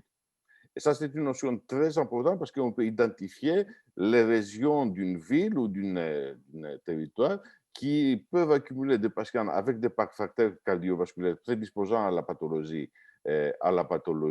une aggravation de la COVID, avec des conditions de vie et des conditions de travail qui aussi favorisent une évolution défavorable de la COVID. Et bien sûr, on sait très bien que l'inflammation et les pathologies cardiovasculaires, ainsi que des facteurs de risque cardiovasculaires, ce sont des facteurs de risque de maladies thromboemboliques veineuses. Et il y a deux méta-analyses qui viennent d'être publiées dans cette dernière semaine, qui ont analysé toutes les études, avec 49 études qui ont été publiées jusqu'à aujourd'hui sur la question COVID et maladies thromboemboliques veineuses, et ils ont donné 3 choses intéressantes. Première chose, la fréquence, l'incidence de la maladie thrombolique veineuse, c'est le malade hospitalisé avec une COVID, monte à 17%. Et je suis dit que c'est la maladie thrombolique veineuse symptomatique. Deuxième élément, bien sûr, il y a plus de malades avec thrombose veineuse en réa par rapport aux salles conventionnelles. Mais comme vous voyez dans cette graphe, la fréquence des hémorragies ne change pas en fonction de la salle d'hospitalisation du patient. Pratiquement, nous avons le même risque hémorragique, soit en réa, soit en salle conventionnelle. Ça signifie que ce qui domine chez nos malades Covid, c'est le risque thrombotique. Deuxième élément très important, la grande majorité de malades avec une Covid hospitalisés soit en réa, soit en salle conventionnelle, ils ont été sous thromboprophylaxie recommandée pour les patients hospitalisés avec une infection médicale aiguë. Autrement dit, l'approche initiale et classique qu'on avait pour prescrire une thromboprophylaxie pour type HBPM à dose préventive, comme les recommandations le proposent, n'est pas une stratégie suffisante pour bloquer le processus thrombotique et diminuer les maladies thromboliques veineuses. Je vous rappelle que dans l'étude Medenox, qui a été menée avec l'enoxaparine versus placebo, dans le groupe placebo, on avait à peu près 15% ou 12% de thromboses asymptomatiques, vérifiées par phlébographie régulière. Tandis qu'ici, nous avons 17% pardon, de thromboses symptomatiques. Ça, c'est très important. Et le troisième est plus important, à mon avis, c'est cette corrélation entre la maladie thrombolique veineuse chez les malades hospitalisés avec une COVID et la mortalité. Celui qui présente une thrombose, il a 2 fois plus de risques de mourir par rapport au patient qui ne présente pas de thrombose. L'ensemble alors de ces résultats, associés aux observations des études autopsiques, qui ont été, il y a une grande série maintenant des études nécrotomiques, et ici je vous présente les résultats d'une étude allemande qui a été faite à la fin de la première vague, très rigoureuse, très bien organisée, qui a montré que 32% des patients meurent à la maison, et 40% des patients qui meurent à la maison, ils ont une maladie thrombolique veineuse, documentée par une autopsie. Et 12% des patients qui meurent, qui vont mourir de la COVID, ils vont avoir un décès associé avec une embolie pulmonaire fatale. Cette figure change un autre point de vue par rapport à la maladie thrombolique veineuse, qu'on a appris que c'est une pathologie nosocomiale. Parce qu'ici, ça se passe à la maison et ça se passe très tôt pendant la manifestation de la maladie. Et l'ensemble de ces données transforme la maladie thrombolique veineuse sur la notion, transforme la maladie thrombolique veineuse comme une entité qui fait partie intégrale de la pathogénèse de la COVID et ce n'est pas un accident à cause de l'hospitalisation ou à cause des médicaments comme nous avons appris pour les pathologies, pour les malades avec une affection médicale aiguë. Alors, le paradigme change. Et dans ce paradigme, la question qui se pose est comment est-ce qu'on peut identifier rapidement le malade pendant encore quand il est dans la phase ambulatoire, au début de cet orage de cytokines, comment est-ce qu'on peut identifier le malade qui est à risque thrombotique et aussi le malade qui est à risque d'une aggravation de la maladie. Parce que les deux entités, l'aggravation et le risque de thrombotique, ce sont deux situations qui vont ensemble. Première approche pour identifier cette densité d'exception, c'était le dosage de didymère. Vous connaissez très bien, il y a plein d'études depuis la Chine jusqu'au moment où l'épidémie est arrivée aux États-Unis, qui ont associé le taux de didymère avec la mortalité, avec l'aggravation de la maladie de la COVID et aussi avec l'apparition de la maladie thrombolique veineuse. Mais les didymères, ils sont des défauts très significatifs. Premièrement, ce n'est pas une situation, ce n'est pas un marqueur exclusif pour la thrombose ni pour la mortalité. C'est plutôt une démonstration, un indice de la sévérité de cette syndrome inflammatoire qui est déclenché. Et deuxième élément de didymère est que leur durée de vie est longue, alors il y a une accumulation progressive pendant surtout cette période d'orage cytokinique qui génère une hypercoagulabilité systématique évolutive. Et un troisième élément est que le taux de didymère est augmenté déjà chez les malades avec une pathologie cardiovasculaire, même avant l'infection avec cette nouvelle maladie, par le virus. Élément qui rend très difficile l'interprétation, surtout quand on est dans la phase initiale de la maladie. Deuxième élément, c'était la CIVD. Les Chinois, ils ont dit très tôt que les malades avec une Covid, ils ont une CIVD et surtout une CIVD compensée, non compensée, pardon. Et au fur et à mesure, quand l'épidémie est arrivée en Europe, on a appris que ce n'est pas la CIVD, surtout non compensée, n'est pas un phénomène régulier. Et ici, je vous présente les données de l'étude que nous avons fait à Tenon, vous montre que la CIVD, effectivement, existe sous la forme compensée, surtout pendant la première phase du première vague, quand le malade arrivait tard à l'hôpital. Et après, quand on a appliqué à Tenon une stratégie plus agressive avec l'anticoagulation, l'administration de l'antitrobine et tout ça, nous avons diminué très significativement l'évolution vers la CIVD non compensée, c'est le malade hospitalisé. Cette analyse nous a amené à discuter avec Ismaël longtemps, mais définir une nouvelle ligne pour la défense, pour l'identification précoce des malades à risque d'aggravation de la COVID, qui se présente sous la forme du score Compass COVID-19, qui est pratiquement basé sur le facteur de risque cardiovasculaire, les éléments d'hypercoagulabilité avec des tests simples qui peuvent être faits dans un laboratoire en ville sans aucune spécialisation sur la thrombose ou l'hémostase, et les éléments de l'hémogramme qui sont informatifs sur la charge virale, comme c'est le lymphocyte, et la capacité respiratoire, comme c'est le niveau de l'hémoglobine. Ce score qui a été validé, développé et validé à Tenon sur une cohorte indépendante, il y a de bonnes performances, il y a une bonne précision pour identifier les 8 sur 10 patients à risque d'aggravation et qui peuvent être utilisés pour une identification précoce de patients avec Covid afin d'agir vite. Et il est bien sûr libre, en accès libre maintenant sur l'Internet, sur un calculateur de risque qui est accessible. Alors, il est proposé aussi par les recommandations de VAS que j'ai eu l'honneur de coordonner. Il y a maintenant la question de la place du traitement anticoagulant dans ce processus qui combine l'aggravation de la maladie avec l'apparition de la maladie thrombolique veineuse. Et ici, je vous montre une étude qui vient d'être publiée par les États-Unis, par le Bronx et New York, sur 3000 patients qui ont été traités systématiquement soit avec l'enoxaparine, soit avec la pixaban à 2 doses, l'enoxaparine à dose préventive, et soit sans, certains patients n'ont pas reçu de traitement.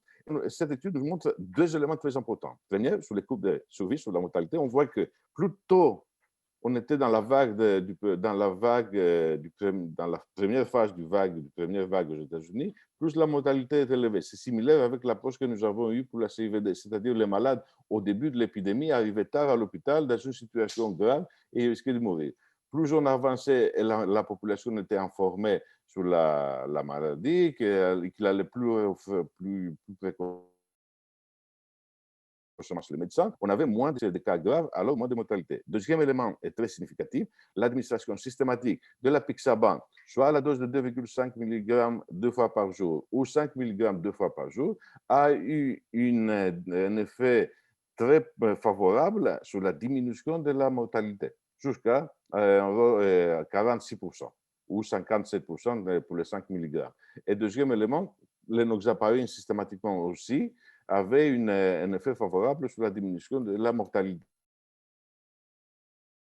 C'est un élément très important parce que ça situe encore une fois les traitements d'anticoagulants dans le cœur de la stratégie thérapeutique pour le Covid et pas un traitement accessoire pour prévenir un accident qui pourrait être considéré la maladie thrombolique veineuse. Alors, si on voit maintenant la vue d'ensemble de ces patients, depuis le début, depuis le diagnostic de la COVID, nous avons une augmentation progressive du risque de la thrombose. Alors, il faut identifier ces malades. Quand le patient rentre dans l'hôpital, soit dans la salle conventionnelle ou dans un réa, le risque thrombotique évolue en fonction de cette pathologie, de l'évolution, de la dynamique de l'évolution de la COVID. Et il y a une persistance de cette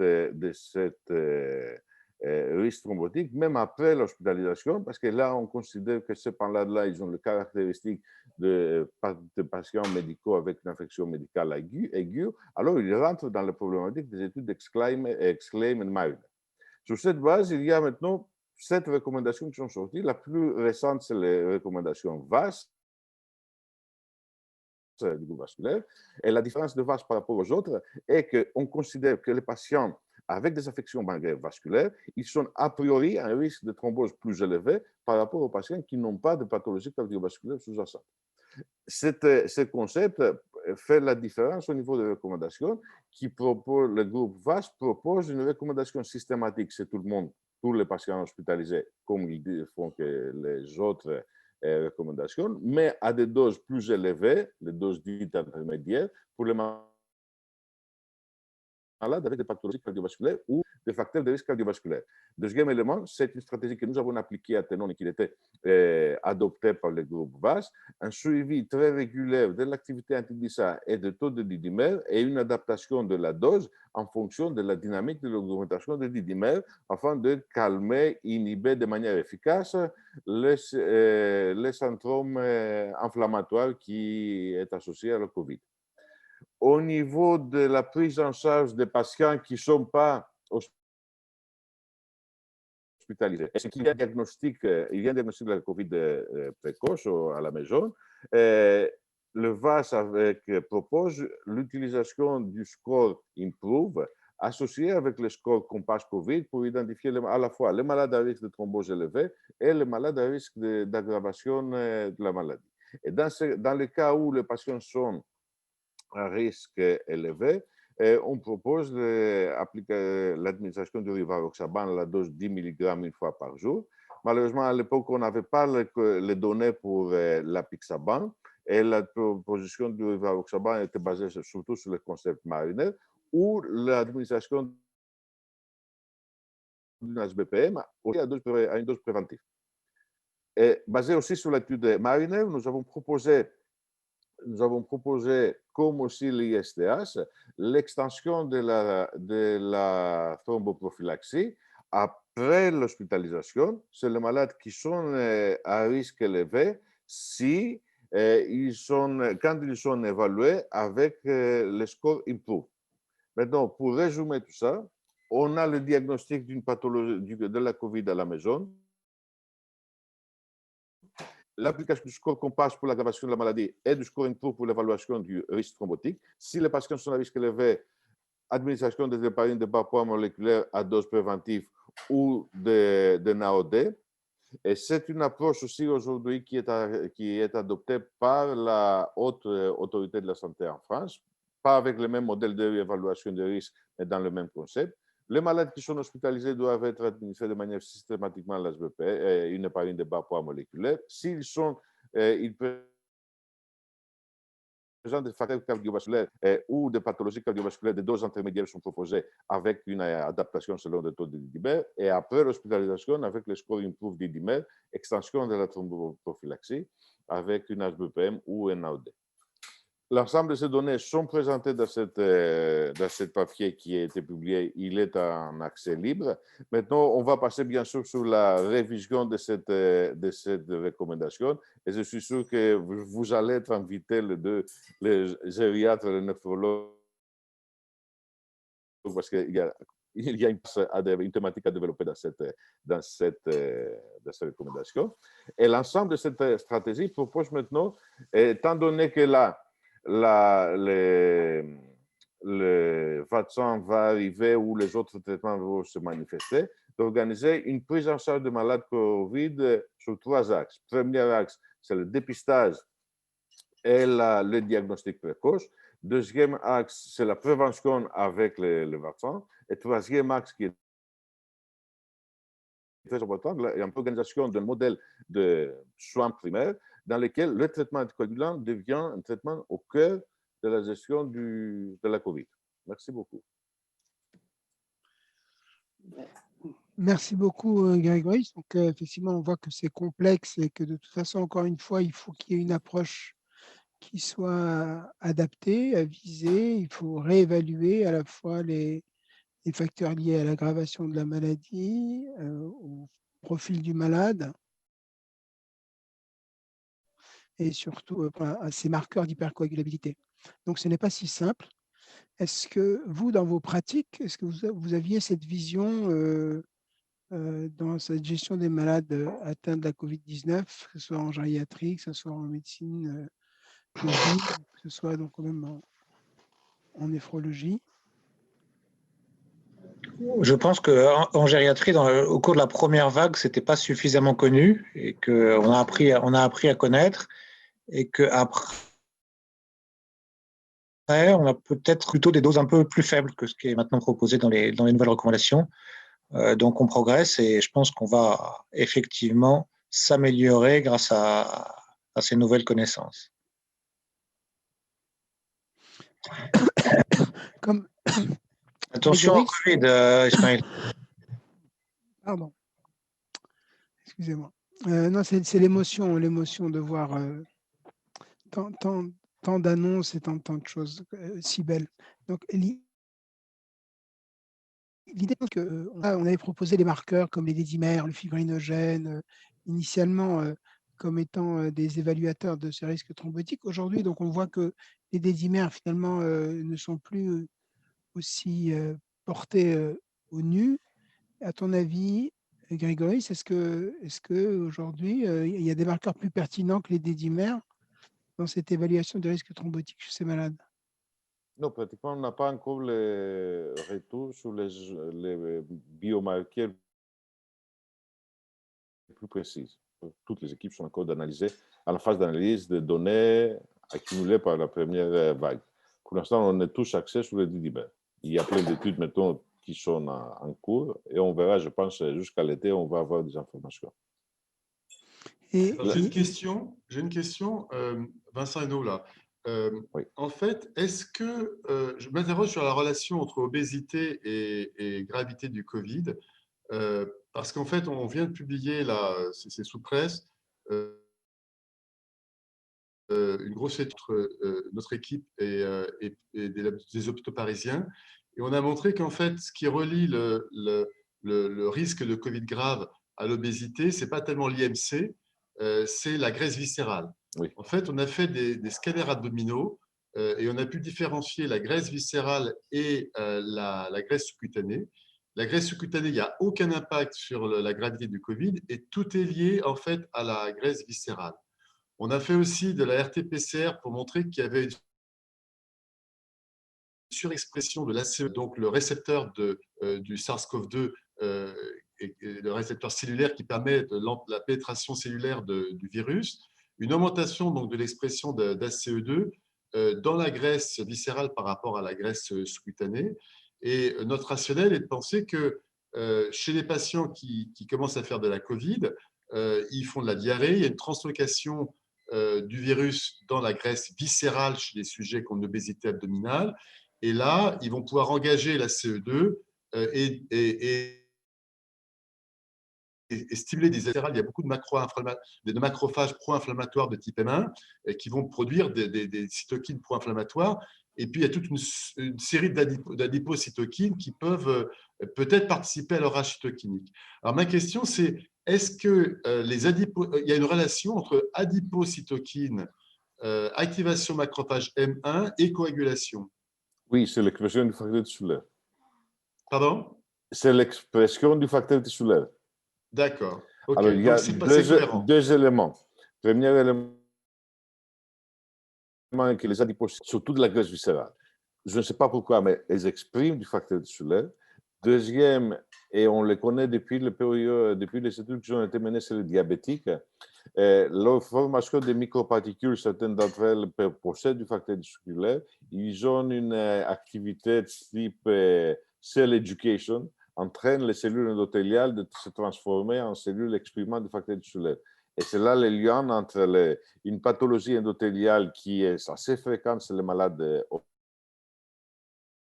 obèses, et une espèce d'endothéliite qui préexiste au Covid, qui multiplie ensuite, le virus multiplie cette réaction d'endothéliite. Ça, c'est super intéressant. Il faut absolument qu'on écrive quelque chose ensemble. Il faut qu'on fasse une revue. Il faut qu'on publie quelque chose ensemble parce que là, ce n'est pas encore publié. Hein, c'est sous presse. Ce n'est même pas encore apparu, je crois, sur PubMed. C'est publié dans Metabolism. Et donc, vraiment, il faut vraiment qu'on puisse faire une suite à ça pour bien voir que, à mon avis, hein, le réacteur de leur cytokinique dans l'obèse à obésité viscérale, c'est la graisse viscérale, c'est les macrophages M1 de cette graisse Et viscérale. je suis maintenant, on a terminé l'analyse, pas l'analyse, la construction de la base de données de nos malades réa, chez qui nous avons fait un panel entier de 15 biomarqueurs, y compris facteurs de soulève, interleukine, etc. Et on va faire une analyse avec l'obésité, avec la Super. graisse viscérale. Et je viendrai en contact avec Ismaïl. Il va la faire Ah, c'est super. Est-ce que vous avez des scanners abdominaux chez ces malades? Je vais voir, je ne sais pas, mais je vais voir sur leur je pense, oui, pourquoi pas. Parce que nous, on a des logiciels pour pouvoir faire du contourage et pour pouvoir mesurer la graisse viscérale. Donc voilà, il y a vraiment un beau travail à faire, la collaborative, pour développer cette preuve de concept que la graisse viscérale pourrait être le réacteur de cette Très bien. Lundi, on va être en contact, on discutera, on Super, fera super. Et j'envoie le papier là, qui est sous presse dans Oui. Metabolism. Oui. Lundi après-midi, Super. une discussion de brainstorming. Magnifique. C'est Ismaël qui va le faire. Ce qui est important, c'est que même, Grégory ne l'a pas dit, mais en fait, justement, les adipocytokines et la graisse notamment contribuent également à mettre le feu dans d'autres pathologies qui sont inflammatoires, comme le cancer. Et aujourd'hui, il y a une véritable relation de cause à effet avec justement cette espèce de recrutement, parce qu'on a vraiment l'impression que c'est comme dans les sectes, quoi. Il y a un emballement avec effet grâce à plein de médiateurs qui sont dans ce tissu adipeux. Il y a aussi des données dans les pathologies auto-immunes, dans la spondylarthrite ankylosante, enfin dans un certain nombre de pathologies inflammatoires. Mais là, dans la Covid, ça c'est clair. Hein. C'est hyper clair. En tout cas, inflammation, coagulation, c'est un pléonasme. Il y a un contexte de pathologie endothéliale qui est commun dans le Covid. C'est les malades avec un cancer qui vont faire une thrombose, qui vont faire un cancer évolutif, une résistance au traitement cancéreux. Exactement le même, c'est tout. Et les cellules endothéliales, c'est les cibles de cet ensemble de facteurs qui est, si vous voulez, c'est le bon élève. Il peut être éduqué par toutes les cytokines, les microparticules qui sont libérées par les différentes sources. Bon, dès qu'on raccroche, de toute façon, on a nos mails parce qu'on a tous reçu nos mails dans la liste pour activer la connexion.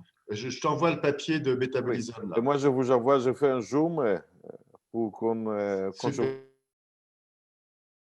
voit. On se prend tous notre périmètre et d'accord. Et le deuxième élément est que on va commencer la révision pour les recommandations et vous rentrez dans le groupe VAS. Ça, il n'y a pas de... Ouais, ça peut être sympa, oui. Très bien. Est-ce que vous avez d'autres questions? Je pense que oui.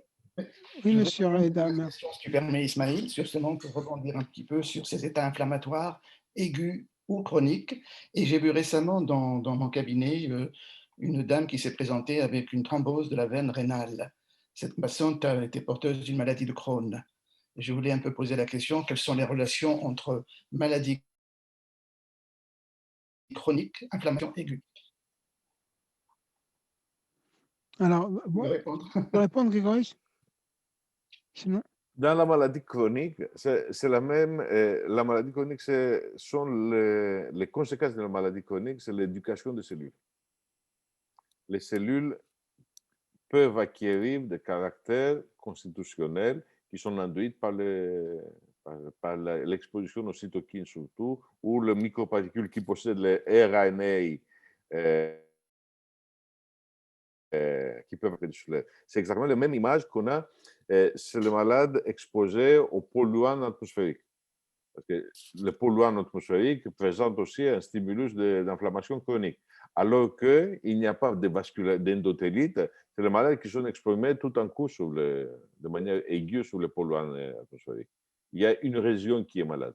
C'est le malade exposé à une région vasculaire qui est pathologique. C'est le malade exposé à des stimuli de manière chronique, les cellules endothéliales changent de caractère. Et ça se passe sur toute la longueur de l'endothélium. Il y a là, dernièrement vient se terminer le congrès de la Société française de rhumatologie. Et il y a comment dire, on a fait une présentation sur risque thromboembolique et maladie rhumatismale, en tout cas chez le rhumatologue. En gros, comment le rhumatologue doit identifier ces malades à risque thrombotique veineux, parce qu'encore une fois, et la coagulation sont intimement liées. Et comme l'a dit Grégoris, par la voie des kininogènes, par la voie des bradykinines, avec à la fois le fibrinogène et le facteur 12 activé de la voie endogène, tout ça, ça stimule des intégrines au niveau des cellules effectrices de l'inflammation, toutes les cellules, monocytes, macrophages, polynucléaires, neutrophiles, endothélium, plaquettes, tout le monde en prend pour son grade, tout le monde frise, tout le monde se colle. Et donc, c'est une véritable partouze. Et ça, c'est valable dans la Covid, dans la maladie rhumatismale chronique, bref. Donc, tout, à partir du moment où il y a un endothélium qui devient collant comme du papier tue-mouche, où on a une viscosité accrue, eh ben, ça devient sujet à stimulation de la coagulation et puis ça part. Donc, je pense qu'aujourd'hui, il a parlé de la pollution. Ce qui est certain, c'est que la stase, le stress professionnel,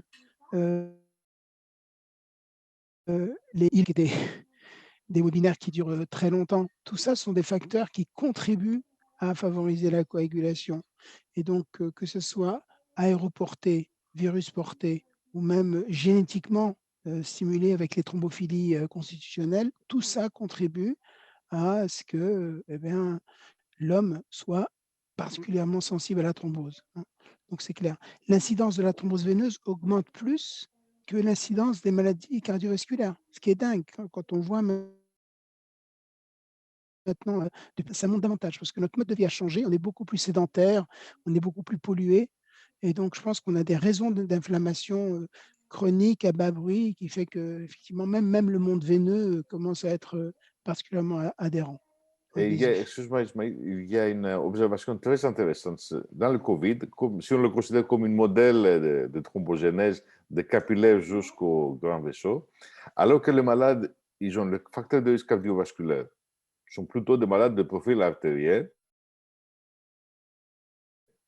manifestation thrombotique est au niveau veineux.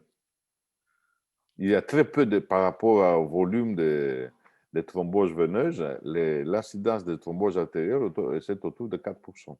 Alors, c'est une pathologie des capillaires, alors endothélite, qui s'étend vers les vaisseaux veineux. Et ça, c'est très intéressant. Il n'y a pas encore d'explication.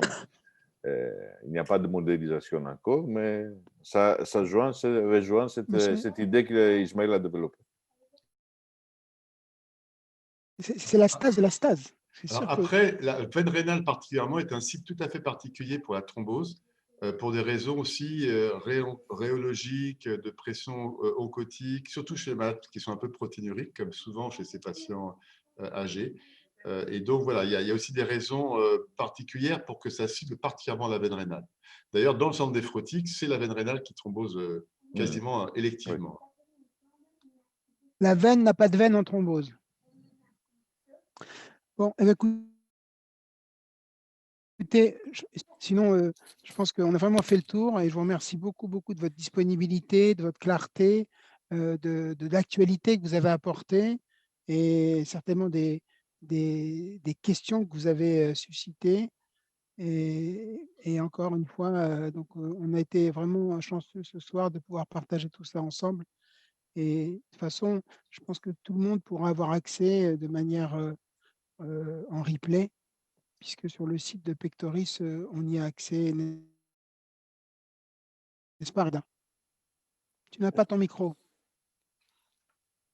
Oui. Ok, ben merci à tous. À tout bientôt.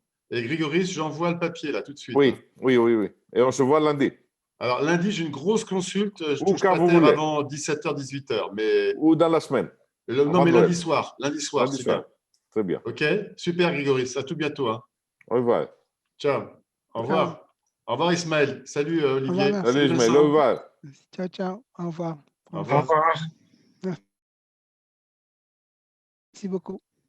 Au revoir tout le monde. Moi, je voulais dire juste que tous les webinaires sont bien entendu peuvent être vus en replay sur le site Pectoris. Au revoir, merci beaucoup. Au revoir.